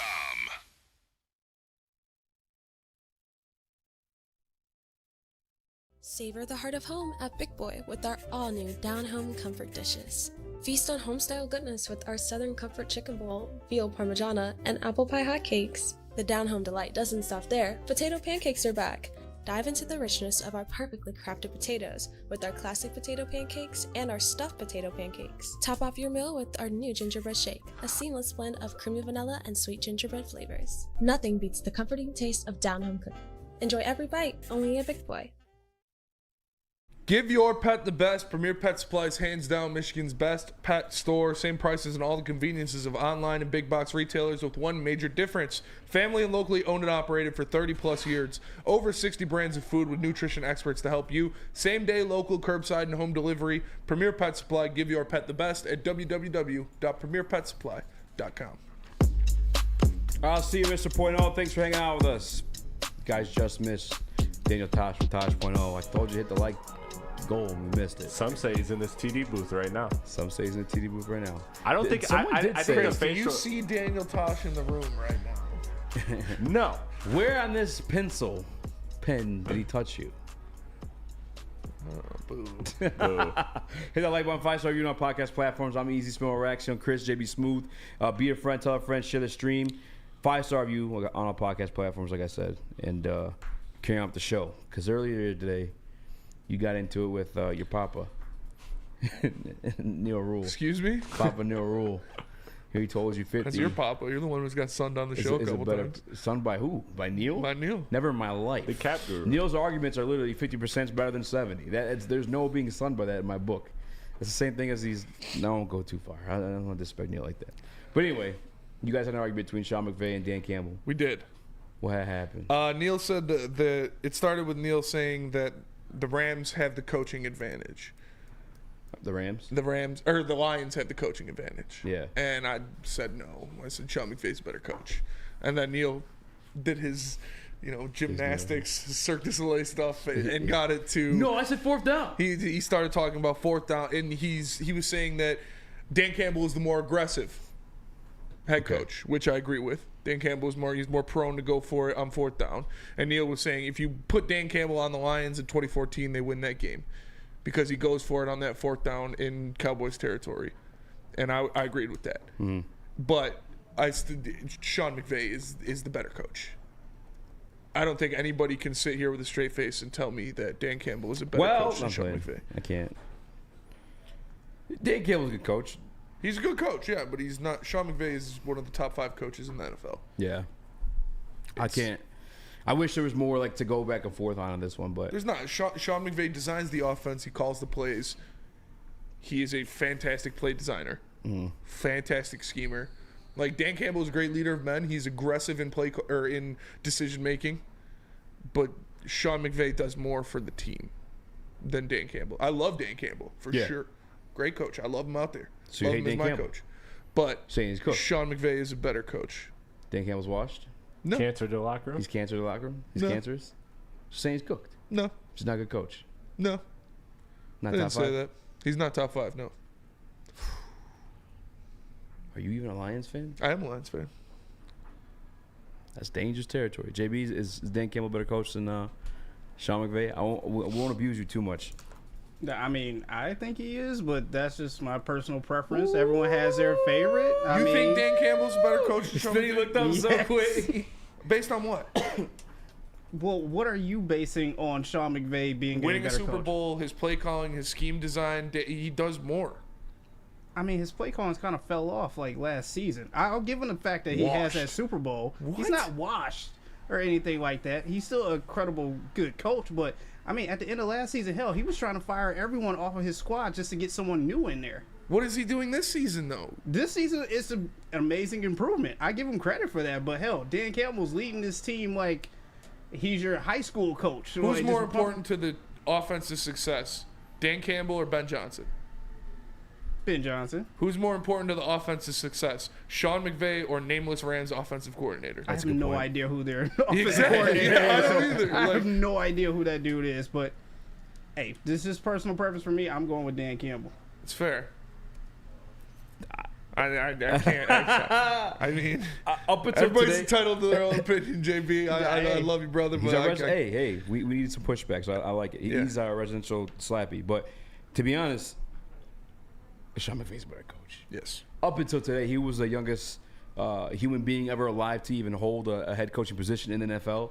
And then from that point, went on to become the youngest one to go to the Super Bowl, and then the youngest one to win a Super Bowl. Sean McVay is just nice like that. I mean, you want to talk about, like, as Detroit Lions fans, right? We see Matthew Stafford here with Calvin Johnson, with Reggie Bush, with Golden Tate. These guys at the same time, and the same team at the same time, by the way. Yes. Sprinkled with a little Dominican Sue. Falls short of making the playoffs, and obviously never cashed in a playoff win.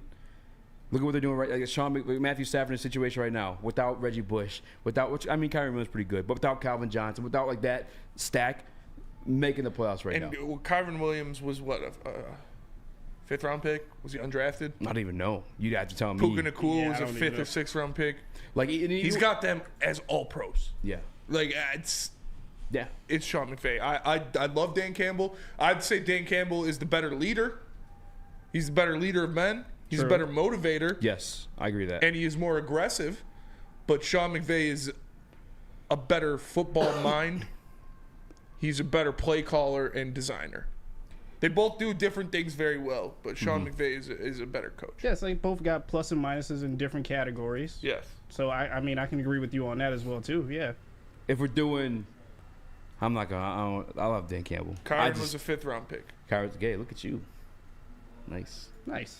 Got it. Or did you already know that? No, I didn't. Puka was a fifth. Cup was a third. Like it's. Yeah. Again, you look at the shortcomings of Matthew Stafford here in Detroit. Like obviously, you can point to last show you want. I completely dismissed that with the injury to Matthew Stafford, the injury to Aaron Donald. Like everyone got hurt in that team last year, and they kind of just cashed it in for like whatever the hell it is. Whatever happens type of situation. This year, nobody. I don't think I was the only one. And I'll take a lap on this one. I don't think it should be a lap to have been taken, though. I think you guys are absolutely insane for dismissing him to begin with. But remember the beginning of the year, I was jumping up and down. Like, how are you going to disrespect will take Sean a McVay? lap on that one, yeah. Because like he's nice. They're supposed to be bro. one of the worst teams in the league this year, and they finished 10-7, bro. Yeah, 10-7, and that's with Stafford missing 2 games. They could have won more. You know what I'm saying? Like this dude's nice. And then you talk about like Matthew Stafford never having the run game here in Detroit. Who was his running backs when they won the Super Bowl? Henderson and like they weren't doing dick. Yeah, Darrell Henderson and dude, Sony Michel. All due respect, Sony Michel. And Darrell I'm not even Henderson. gonna say that because I don't disrespect him. I'm not gonna say it. Such a disappointment, Sony Michel. Sony Michel, you thought I never thought he was gonna be sweet. No, he Sony had some Michel. moments. Sony Michel has moments. New England and Yeah, for the yeah. Rams. Yeah. But he's not. Yeah. And then back in college, but He was good. At Georgia. He was real good at Georgia. Yeah. That Georgia, they NFL, produced just nothing. That was Nick Chubb and Sony Michel, right? That was their backfield. DeAndre Swift was there. At one Yeah. Dogs, literally Georgia dogs. Yeah. Dude, he took golf to the Super Bowl. Stafford was in Georgia. They took golf to the Super Bowl. Man, it's nice like that. All right, so if we're breaking it down, who got best coaching? Obviously, I think we're going to the Kyron out IR. What do you mean? I don't know. That's what I don't think that's true. the team took off. Is he trolling us? Yeah. We had oldies come back, LOL, but we still here. Either way, coaching advantage, I think go to the Los Angeles Rams. I have no issue with that. Yeah. Even as a Detroit Lions fan, I had to, again, the youngest coach to give him coach, and then the youngest in the Super Bowl, you got to give it to him. Quarterbacks. If you're looking at it as a one-game sample size, the Rams have the advantage at quarterback. I should say that one for last, huh? Yeah. If you're looking at it as one game, sample size. You need Goff or Stafford. Who do you want, Goff or Stafford? Stafford. The Rams have the advantage at quarterback. Goff's had a better year. Mm-hmm. I'll give Goff that. He had a better year for sure. But Stafford is more talented. He's got a bigger arm. He's a little bit more mobile. He can do all this throws in slots. What'd you call me? A slot. You little slot. You filthy little dirty slot. little slot. But Stafford is, I think he's more talented. Okay. I'm going to go to, because I like this little back and forth we got going on. JB. What's up? Who's got the better quarterback? This is between you and Spinny. I'll stay out of it. I'm probably going Because to everybody knows what you're going to say. No, actually, I'm probably going to get fried for this. If I have to choose one, obviously, I believe I have more confidence in Jared Goff, but seeing Matthew Stafford for the years here in Detroit, sidearm, all this other stuff like that, just his toughness, I might have to lean Matthew Stafford. Yeah. Oh. Chris? Do you want in on the action? Yeah, I want in on the action. Let me talk about my boy Matt Stafford right quick. Oh, wow. And David Witt says more mobile, LMAO stop. Yeah, he is. He can Stafford? move around better. Yeah, Do you not think that's true, that Stafford can move around better than Goff? Like, it's true. 3.5 miles per hour. Yeah. He's still moving. All right. We'll move on to that one. I think everyone's kind of Matthew Stafford in that situation. Yeah. Running backs, and I put plural for a reason because I'm talking about Lions. Lions. Detroit Lions. Detroit Lions. All respect Kyron Williams. David Montgomery and Jahmyr Gibbs. Yeah. Come on now. Even Jahmyr Gibbs, like potential, in my opinion, Yeah. is higher than that of Kyron Williams. Am I tripping on that? No, I mean, it's Lions all the way. I'm not trusting. I like Kyron Williams, but Royce Freeman backing him up, no, I'm good. Yeah. Chris? No, it's the Lions, man. It's the Lions, easily. Mobility is a wash, LMAO. No, it's not. Come on, guys. Like, Come on. I mean, I really don't think it's going to be that much of a fact. Like, you're not wrong. Like, He navigates the Stafford's pocket, clearly he does, but I really don't think it's going to end up being that much of a difference maker. I feel like Who has more rushing touchdowns this year, Spadmo? Yeah, Jared Goff does. Do you believe Jared Goff is more mobile? They do you think he moves around the pocket better? If you do, more power to you, brother. I don't. I think once upon a time, maybe you could pick Goff. No. Because, like, McVay used to... When Stafford was fat. Yeah, he was a little pudgy. He was a heavyweight for a little while. I forgot about that. All right. Running back advantage, Detroit Lions. So far, Lions running back advantage for sure. All right, so I got LA with 2 of them, Detroit with 1. All right, receivers. LA. Yeah. LA? Question. I think so, yeah. With Puka and it's close. It's close. I think. What's Cup really done this year? I still give Cup credit for what he is. White guy. But in the also, NFL. I was kidding. Stafford kind of makes receivers, man. Hell yeah. Gotta give him credit. I'm going with the Watts. No, for I mean, Stafford kind of makes receivers too. Yeah. And J-Mo's coming. It's close. Can Cup I wasn't Can I this go before wash? Staffy? Can I go wash? Yeah, you smell like shit. Please do. God. No, yeah, I'll go wash on this one.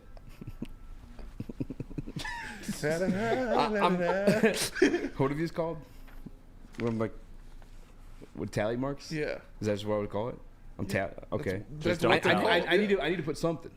No, you don't. That's what a wash is. You don't put anything. You don't put I can't put nothing. JB. That means nothing.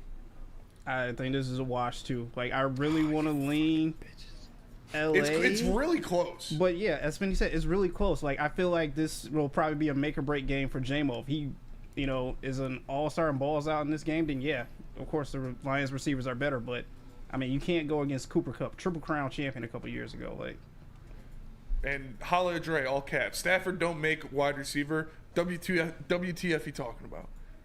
Bro has the two leading wide receivers of all time. The two best the rookie receiver with the seasons highest, of all time and the best rookie receiver season of all time were all Matthew Stafford receivers. Puka, if I'm not mistaken, he didn't make Calvin. He didn't make Calvin. Yards, I'll say that. But most touchdowns, most receptions. Did he crush it all? Yeah. All 3? Yeah, it's the best rookie receiver season of all time. Do you guys remember Chris Durham? You thought he was a viable option once upon a time? Corey Fuller? Demarcus Robinson looks pretty good. And Tutu Atwell was balling in the beginning of the year. Marvin Jones. Yeah. Where was he last year before he came back here? Jacksonville?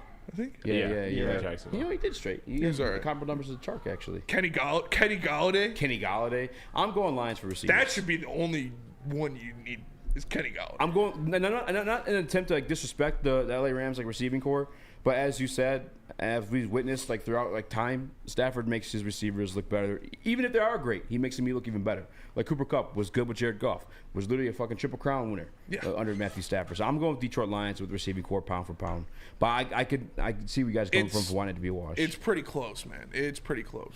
We do got another break.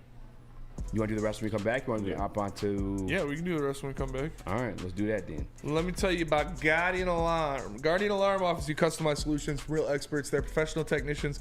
Take the time to recommend security and automation solutions specific to your needs. They also have 24/7 professional monitoring. Call them anytime, day or night, and know a Guardian Alarm team member will stay on the phone as long as needed. And of course, they have technology backed by people. Your safety and security deserves technology that's been proven to work and people who have been proven to care.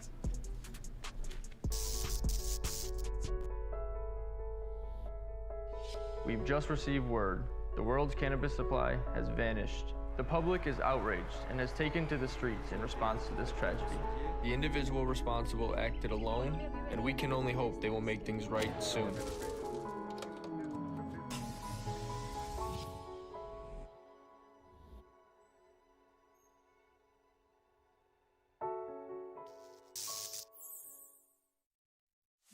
Join Woodward Sports' own Jeff Iafrate, along with special WSN guests for the most anticipated Lions season in decades. Filled with different surprises and expert analysis. You're not going to want to miss out. Go to our Woodward Sports YouTube channel on Sundays and tune in live from 9:30 to 11:30 a.m.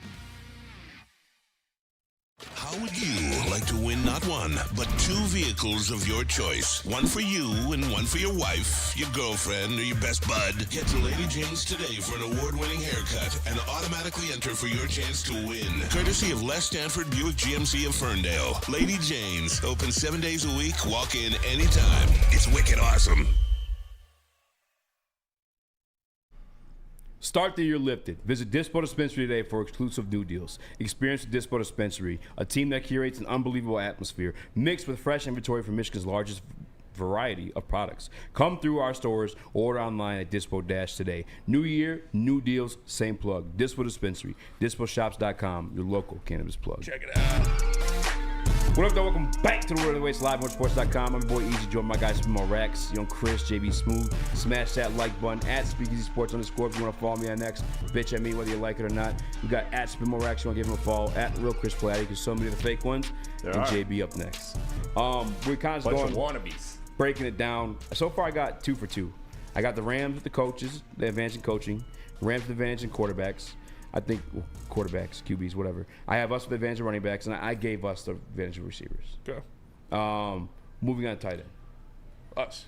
Yeah. Yeah. Even though he's banged up? Yes. Yeah, we're going to do that right For there. sure, Lions. Okay.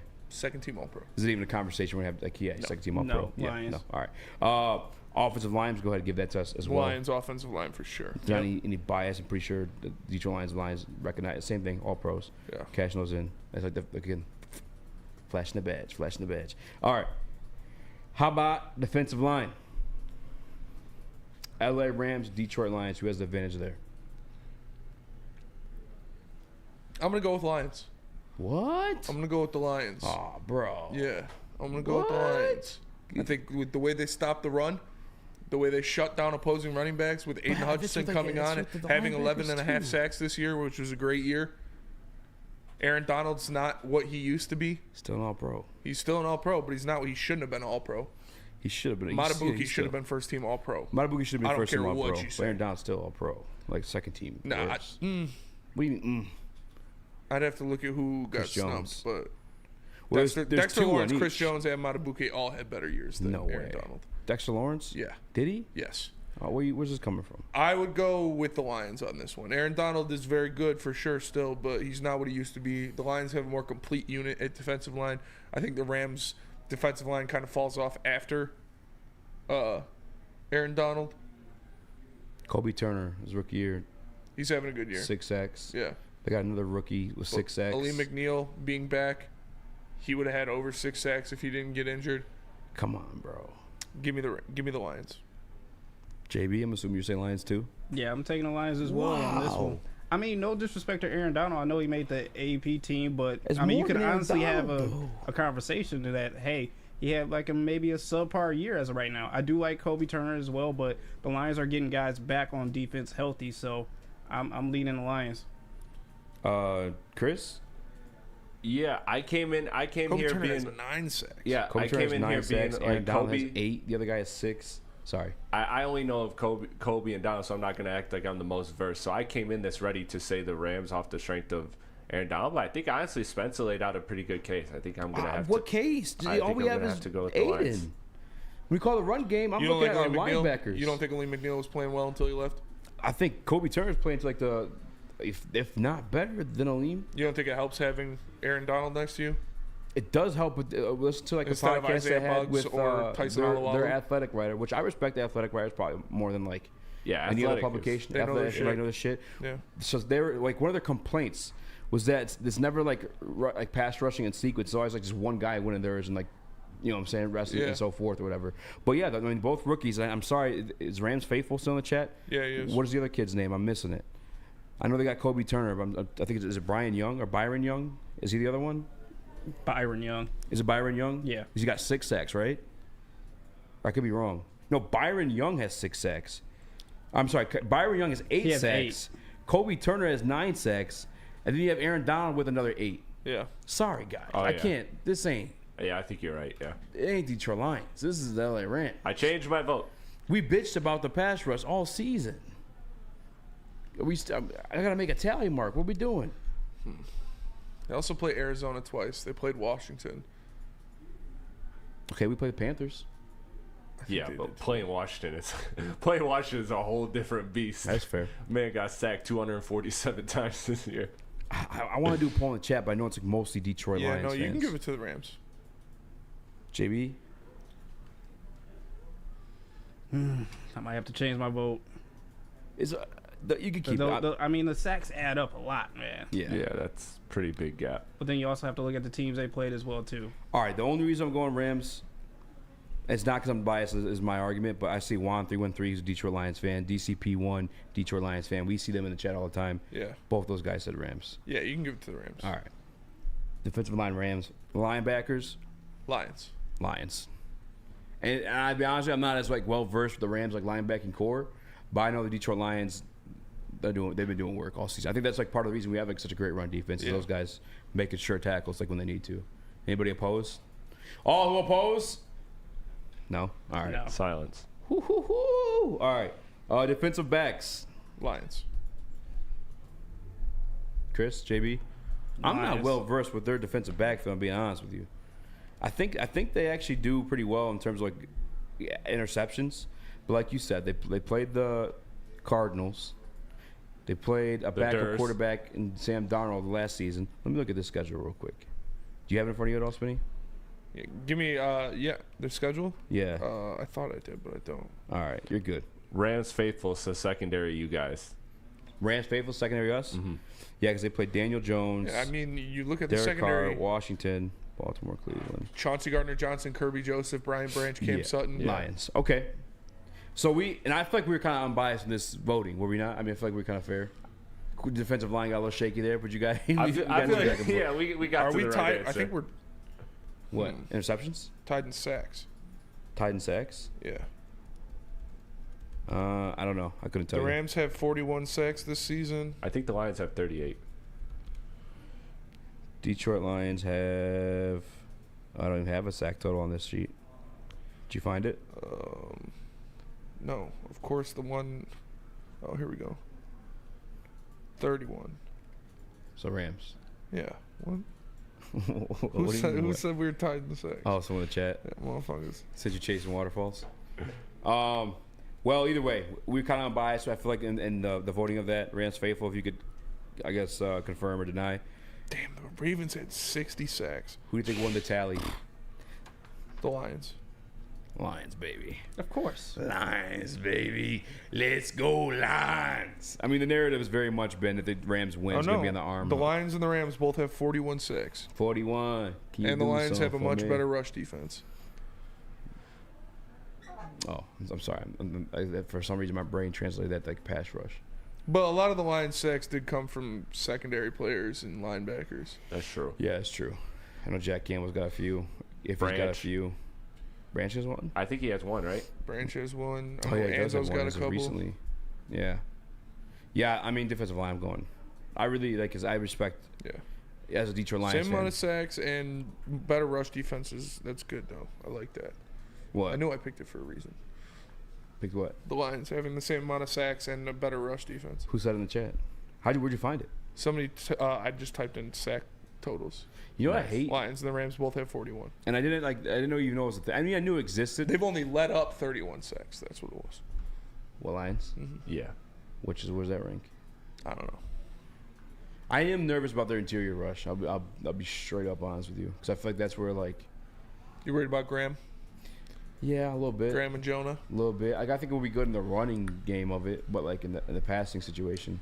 And again, these are guys that are familiar with Jared Goff. I'm talking about from Aubrey Pleasant that was coaching here, who I think he was with the Rams beforehand too. And then you have obviously their safeties and whatnot, and obviously Sean McVay, who realized the shortcomings of Jared Goff and wanted to upgrade from that for a reason. So he's quite clear on the decisions he made on where Jared Goff lacks, because he had to sell that to the front office, which is a fucking. When have you ever seen a starter for a starter traded for each other in the NFL? Like straight up, like QB1 for QB1. Well, it wasn't straight up. I mean, we have the trade. If we, you want me to you're throw right. that graphic No. up? I mean, you have the trade. Yeah, if you want. Yeah. But I'm just saying, like, when have you ever seen like QB1 for Drew QB1? Lock for Russell What? It wasn't a straight up. Drew Lock. Yeah. Yeah. Like Sean McVay had to like clearly sell management and possibly even ownership on like, yeah, this guy can't do this. That's crazy. And he fucking sucks at this when they do that. He obviously is like very aware of the shortcomings. I don't even know where I was leading with that one, but neither do I. I'll say this: like the Lions may have more advantages across the board, but one thing that the Rams have in it such an advantage of is just the playmaking in the wide receivers, and that's good enough to win. Like that's why you can go into this game and you can feel confident the Lions can win, but you're not completely sold on it because they can just have that game. Like I get flashbacks to Seattle, right? When you don't give enough pressure to the quarterback and you give him time to get it to very good receivers are going to get the ball. And that can be enough to win a game. So while the Lions can have more, when you break it down by category advantages, all it takes is them just being stellar in that one to pull off a win. That's why you can still be kind of nervous heading into the game. No, that's facts. One of the things about Puka Nacua, like one of like I obviously doing like a bigger film study and like watching more like highlights. Dude break tackles. Yeah, dude's physical. Oh, he's pretty big. He's like 6'2", 210. Like he's more than just like running out there and just grabbing like these great balls from Matthew Stafford. Even once he gets the ball, he's making plays on it. So tell us about Mark White. I'll tell you about Mark White. If you guys are looking to move into the snow, hit up my guy Mark White. He said you get up to $5,000 on your closing costs. $5,000? $5,000 on your closing costs. Contact him. That's markwhitesells.com. Or give him a call at 248-290-8242. That's markwhitesells.com.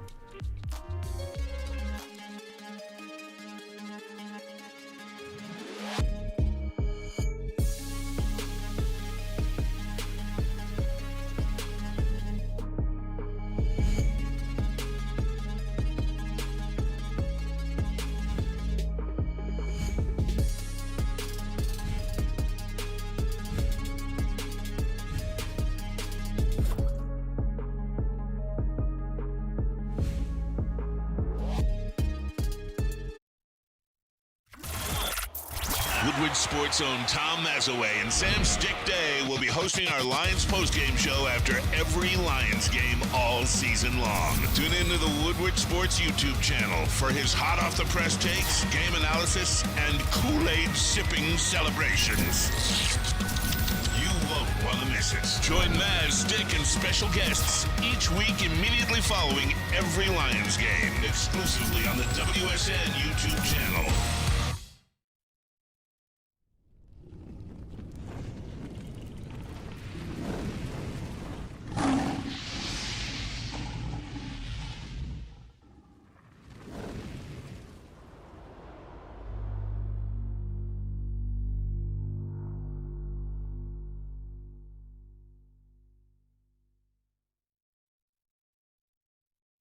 Oh, what happens when you run a great business for over 50 years? You expand and offer more products to more people. That's exactly what Les Stanford did by adding Les Stanford Buick GMC, the same great service that customers have come to know and trust. On Woodward Avenue, just south of 9 Mile. Check out Les Stanford in Dearborn today and find the brand you want at lesstanford.com. I was gonna say a bad word, but I didn't want to do it when Les Stanford was up there. You motherfuckers didn't jack Labrador for the hot dog suit. I literally. You guys got to fight now. Yeah. On Toucan. No, if you want to set it up, it's time for the pickup. And if one of you loses this again, now you got to wear the hot dog suit and eat a hot dog. That's not even a punishment. If they like hot dogs. Oh, darn, man. It's cannibal. Lock the Steelers. You got to eat a fucking Make it old like ass Spaghettios Speedway or hot something. dog. Oh, okay, I like that. Okay, That's been yeah. sitting out there all day. Two of them. Double barrel Double shaboing boing. Fucking 2 glizzies and 1 bun. Disgusting. Dry too. You No guys agree? mustard, no ketchup. That, or we have to call your ex online and tell them you gave him STD. Either the double barrel shaboing boing dry from Speedway, or you call your ex and tell her you gave her an STD. I don't know why you're looking at me. It's not gonna be me. So Because we're the one with STDs, so we. If one of you guys loses, that's what it is. I hate that you called it double barrel shaboing boing. Yeah, I made it way more like punishable. Double barrel shaboing boing dry. No mustard, no ketchup, no relish. Put a shaboing boing in my mouth. No nothing. Hey yo. And then you gotta chug a liter of Sprite. Do you guys agree with that though? Liter of Sprite. Do you agree? A liter of Sprite. Liter of cola. Is that What? cool? The hot dog thing? Yeah. Yeah, I don't care. So, okay, yeah, but before I agree to that, but is there any type of like? I get it because we No, both lost last week. we're in but the yeah, clear. but is it just hot dog soup Yeah, for you it's guys? just hot That's dog it? soup. Yeah. Okay, I feel like you should kind of step it up just a little Well, bit. No, you you got got an extra punishment because you fucked up. I'm not saying because we fucked up. I'm saying because it's the last one of the year. No.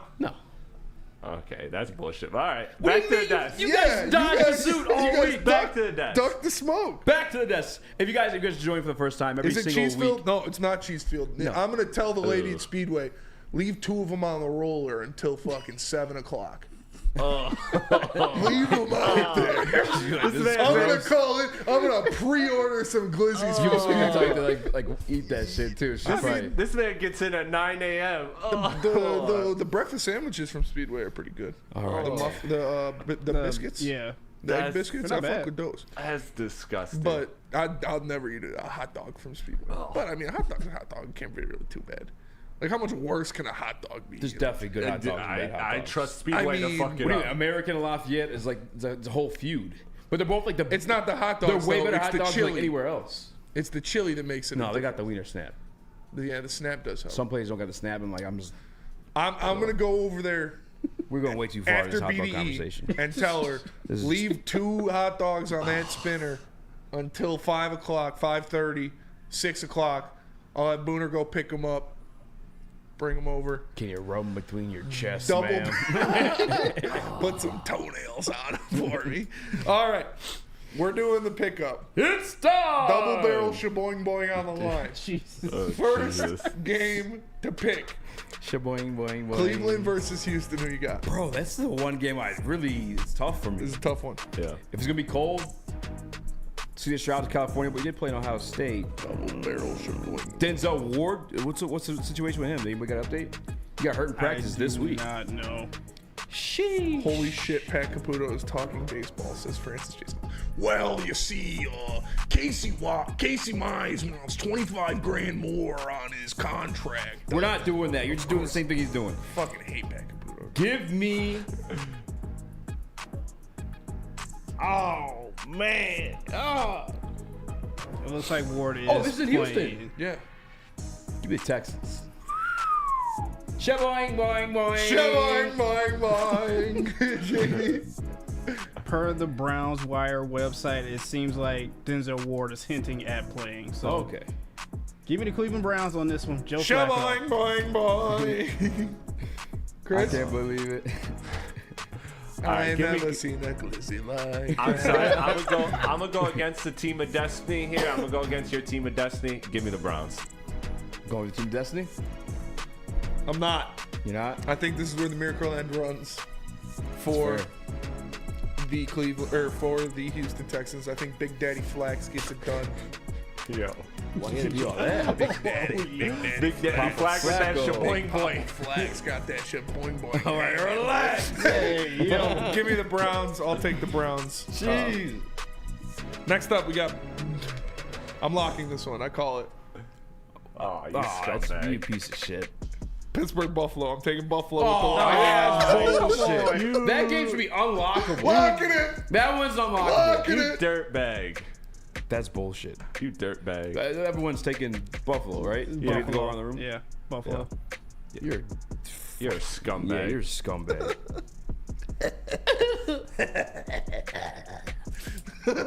Next. I did like 6 different laughs. Next up, we got Miami versus Kansas City. The fucking it's definitely still snowing, by the way, guys. No, it just started back up. Yeah, okay. Miami versus Kansas City. Gaslighting. Gaslighting the weather, bro. I'm the closest one in the window, bro. You couldn't Get see your that shit. question. Miami versus Kansas City. Oh, KC. It's about to be like -5 with the wind chill. Yeah. I don't want to tell you guys that. Go ahead. Yeah, KC for me. JB, Give me KC as well. Chris. All right, give me KC. Tua's 0-10 in this in like games that are below 40 degrees. The Dolphins and it's are, like yeah. it's like negative. 0-5. It's like -30. So you know what? Ooh. I'm gonna do it. I'm gonna lock this game. I'm gonna lock it. I'm gonna lock it for KC. Oh, you're locking KC. Yeah. He's locking Miami. I'm gonna take KC as well. It's the second best lock. I bet Miami covers though, because they can run the ball. This Miami team can run the ball now. It's not the Miami team of a couple years ago. I feel Mozart, nervous locking KC. though. A-Chain, they can run the ball a little bit. Next up, Green Bay versus Dallas. I'm probably gonna do the glizzy suit, but I'm gonna be the one that called it, even though it may not happen at all. You taking Green Bay? Give me the Packers. What? Give me the locking it? Packers. You locking, locking it? the Packers? No.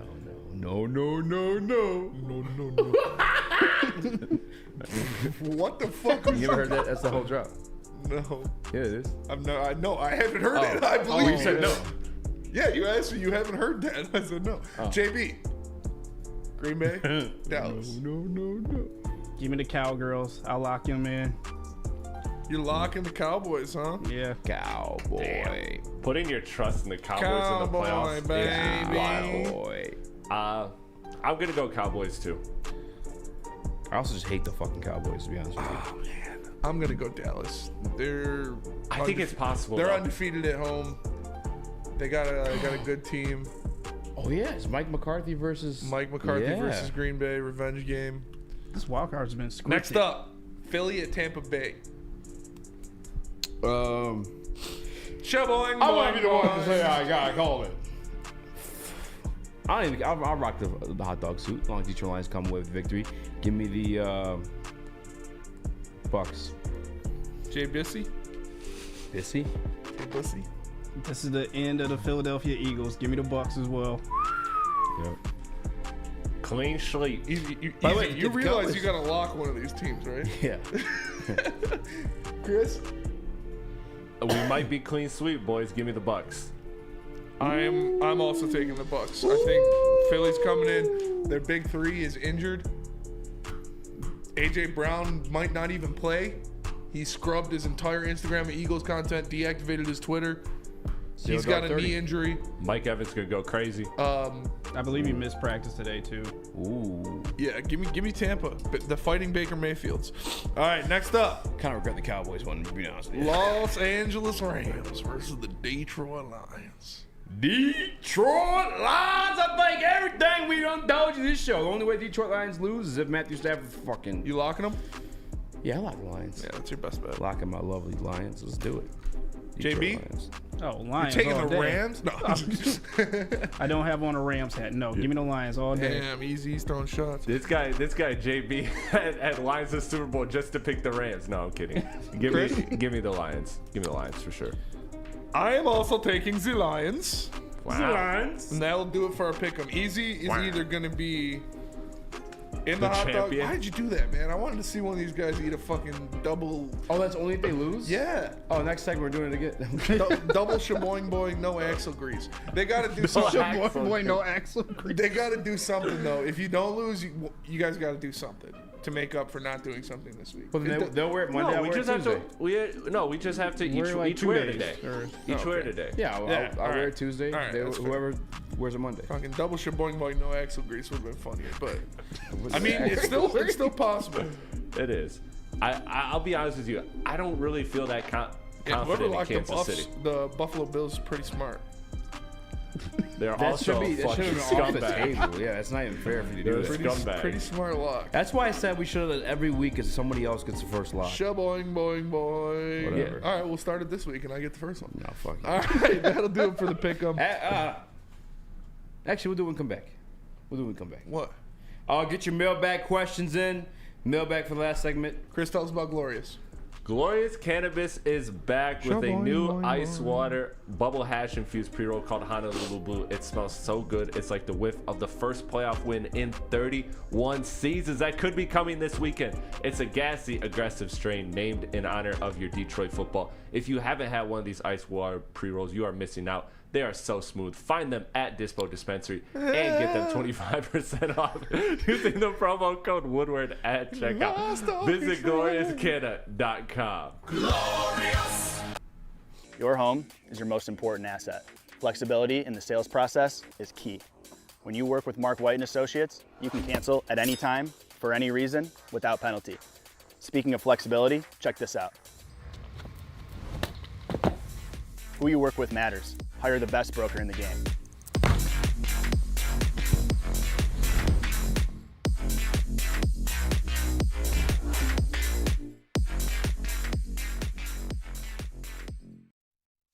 Join Woodward Sports' own Jeff Iafrate, along with special WSN guests for the most anticipated Lions season in decades. Filled with different surprises and expert analysis. You're not going to want to miss out. Go to our Woodward Sports YouTube channel on Sundays and tune in live from 9:30 to 11:30 a.m. At Planet Fitness, you can get energy without the judgment. Hi, can you help me with this? You don't know how to use it? This is better. Join now through January 12th for just 24 cents down, $10 a month. Never intimidating. Always free fitness training and equipment for every workout. Join today during the Big Fitness Energy Sale for 24 cents down, $10 a month. Cancel anytime. Deal ends Friday, January 12th. Over 50 Metro Detroit locations. Boing, boing, boing. What up, though? Welcome back to World Heavyweights. We gotta do it because the playoffs are just now starting. Whoever gets it gets to talk their shit. What? Super Bowl. Oh. Matchup and winner. Boing, boing, boing. Do I just go vanilla? I mean, it's hard not to. It really was. I had to do one. Shout out to our guy Cam Sanderson, who shit on our Detroit Lions at the beginning of the season, and we shit on him, and now he came crawling back. No, he didn't come crawling back, but he's like, I need your prediction. Appreciate you calling me out, my shit. Boing, boing, boing. You guys are, I mean, what? Super Going Bowl matchup vanilla winners? is just boring, dude. Do it if you want to do it. But, I mean, Baltimore, I got to choose Baltimore. Mark Andrews is marked to come back Who from they beating? IR too. Baltimore is beating... Boing, boing, boing. Do you want to I gave Cam? Dallas. Dallas in the Super Bowl? I don't know. I don't want to pick... I would pick San Francisco, but I don't want to... Do you want me to say San Francisco? Yeah. I'll say San Francisco. All right, but that's boring. Good. I don't know. That's so boring. Oh, it's going to be 1 seed versus 1 seed. Detroit Lions versus the Baltimore Ravens. What Super Bowl number is this? 50-something? 50-something? 50-something. 50 Tyson. 50-something? 50-something? 57? 50 Tyson. 50 Tyson? Baltimore Ravens, though. Yeah, I got Ravens. Okay. Ravens versus Lions. I got Ravens over Niners, but it's so boring. Dude. Yeah. Detroit Lions versus the Baltimore Ravens. Who you and got? how often is it 1 seed versus 1 seed? Something happens. No, that's fair. Something always happens though in the NFL playoffs. Like I it's feel like sometimes you pick like a momentum. fate. Like I don't think the Rams were the number 1 seed, but you gotta feel like okay, Mark that was the Andrews' best team. window's open. Yeah, I saw that. Saw him practicing today actually. Him and Likely, bro. Yeah, and Lamar. And that defense, bro. The defense is crazy. Defense is nasty. Browns versus Lions, says Comedy God. Who you got, JB? Like, I know something wild is going to happen in this playoff, but like you said, you just kind of got to go vanilla. I mean, Ravens versus 49ers. I'm vanilla, baby. Chris. They love me in Detroit, like Skilla, baby. I think it's Baltimore beating the Niners, but I don't know why. I like the Bills as an outside shot. I know they got their issues. Ooh, I do like them too. The Bills, I like them as an outside shot. Yeah, it's a good outside shot. I do think the Bills will make it to the Ravens, so yeah. I don't think the Bills will beat the Ravens. Yeah. My headphones. But if working. playoff football happens, that's where it happens. But I also believe Baltimore's the best Fuck team. it, give me Tampa going all the way down. No, man. That actually would be crazy. The first year without Brady, that would be insane. Mail sack. How many times do they show Kelly? Oh, I'm not saying the whole thing. How many times do they show Kelly Stafford during? Wait, where's the rest of it? You have to search and find that for I yourself. gotta scroll all the way up. I'm gonna say at least 6. I'm putting the over under at 5.5. I'll take the over. You taking the over? Yeah, I'm taking the over. On JB? Definitely take the over. I wonder if you can bet on that somewhere. You probably can. Probably some dark website. How many times do they show a picture of Stafford in a Lions jersey? Ooh. 6.5. Under. Smash the over. Under. Smash the over. Yeah. What constantly? If they're playing like a highlight reel, like multiple games, does that count? counts as 1. Okay, I'll take the under. 6.5 is a lot. Oh yeah. I think it's the over. I'm You taking just the every under. commercial to come back with Stafford highlights. Yeah, they're gonna milk the shit out of it. Yeah. Like Lucas on a massage table. All right. Mailbag, Spinny and Chris, what do you think about this MSU basketball team? Not great, Bob. Green. Not great, Bob. Yeah. I think they need to start playing Xavier Booker. They gotta play the young guys more. Like, I'd rather die with the 5 stars than die with Matty Sissoko. Agreed. All right. Flat out. Christopher? I agree. And shoot more threes. No. Juan 313. No, thank you. Demo anytime touchdown. Cup anytime touchdown. Stafford over 277. Cup over 69. Nice. Total points over 52.5. Plus 900. What fails? God damn. Maybe Cup. Probably Cup for the 69. If I had to pick one that fails. I like everything else in that though. You like the over-under? JB? I like that a lot. I don't know if I like that over-under, though, because I know it's set at 51 right now, but I don't know. I might shoot. You like the under, you said? I might shoot low on that one. Shoot. I mean, sometimes it is unexpected like that. Like, you think games are going to be like big, high-scoring games, and it being And like... it's really not. The Cowboys-Lions were that, actually. Yeah. But I think they still went over 51, Boing, right? boing, boing. Final score? No, they didn't. No. 19-20. Yeah. Yeah, it's So right. theirs was Isn't what, that at a year 53 or something? 1920. Declaration of Independence. What? What? Wait. You say 1920? 1756. You think the fucking Declaration of Independence No, I know was it's in the 17 1920? something. Same as the potato World War I, famine. I think. Yeah, something like that. All right. The Great Depression? The Dust Bowl? That Yeah, 1920 that probably was the sounds. Great Yeah, Depression. 1920 sounds a Great Depression. You're right. He said the Declaration of Oh Independence. fuck! I was fucking around. But what would have been potato the story? famine. He didn't win the Super Bowl. Shaboing, boing. Or is that the 40s? No, it was the No, Roaring 20s. Yeah. Yeah. The Depression's the Roaring 40s. I think the Depression was in the 40s. Yeah. I'm trying to read some other comments, some mailbag questions. I don't really see them. 28-25 says Juan 313. I'm super confident about that. The Roaring 20s were, yeah, because they're, I think it was World War I because they were selling fucking tanks and shit. Oh, yeah. 1776 says Dad Boy Roy. Yeah. So I was off 20 years. And 220 years. No, I said 17. You said 19. You said 1920. 1920. I was being serious with that. What the fuck? Shaboing, boing, boing. Mailbag, Neil Rule. Is 50% conversion rate better than 70? No. All right. 40s was World War II. Yeah. Checking on that one. So, Because World War I and the Roaring 20 or the Roaring 20s was the 20s because they were selling tanks. I don't know. Depression was the 30s. Depression was That in the 30s. shit sucked for y'all. Depression was the 20s, bro. Make up your fucking mind, chat. No, it was the Roaring 20s, right? Because I'm pretty sure because they're fucking building tanks and shit. I don't fucking know. Depression was. I'll just look it up right now. I don't know why I'm this is depressed a in thing my right now. 20s. Look up World War One. I want to find out what the Depression was. It was the 30s, I think. When was the Great Depression? World War I was... The Great Depression was 1929 to 1941. Yeah, World War I was 1914 to 1918. Damn. So 1920 pretty close. Shit, bro. Imagine being a fucking 1914, bro. I'm from 1914. What? What the fuck? What was that? Not how they talk. That's not how they talk. Yeah, they probably don't talk because they're all dead. Oh, I know what happened in 1920. The Roaring 20s. No, you ruined America. August 18th, the 19th Amendment was passed. Women's right to vote. Women's right to vote. All right, that'll do it for us today. Appreciate you all tapping in. Fucking Lions! Let's go Lions! We're getting that done, baby. For Eazy, for JB, for Chris, I'm Spencer. We're the heavyweights. We appreciate you all tapping. Come check us out at the VIP tailgate on Sunday. BullseyeEventGroup.com. Awesome. BullseyeEventGroup.com. Peace.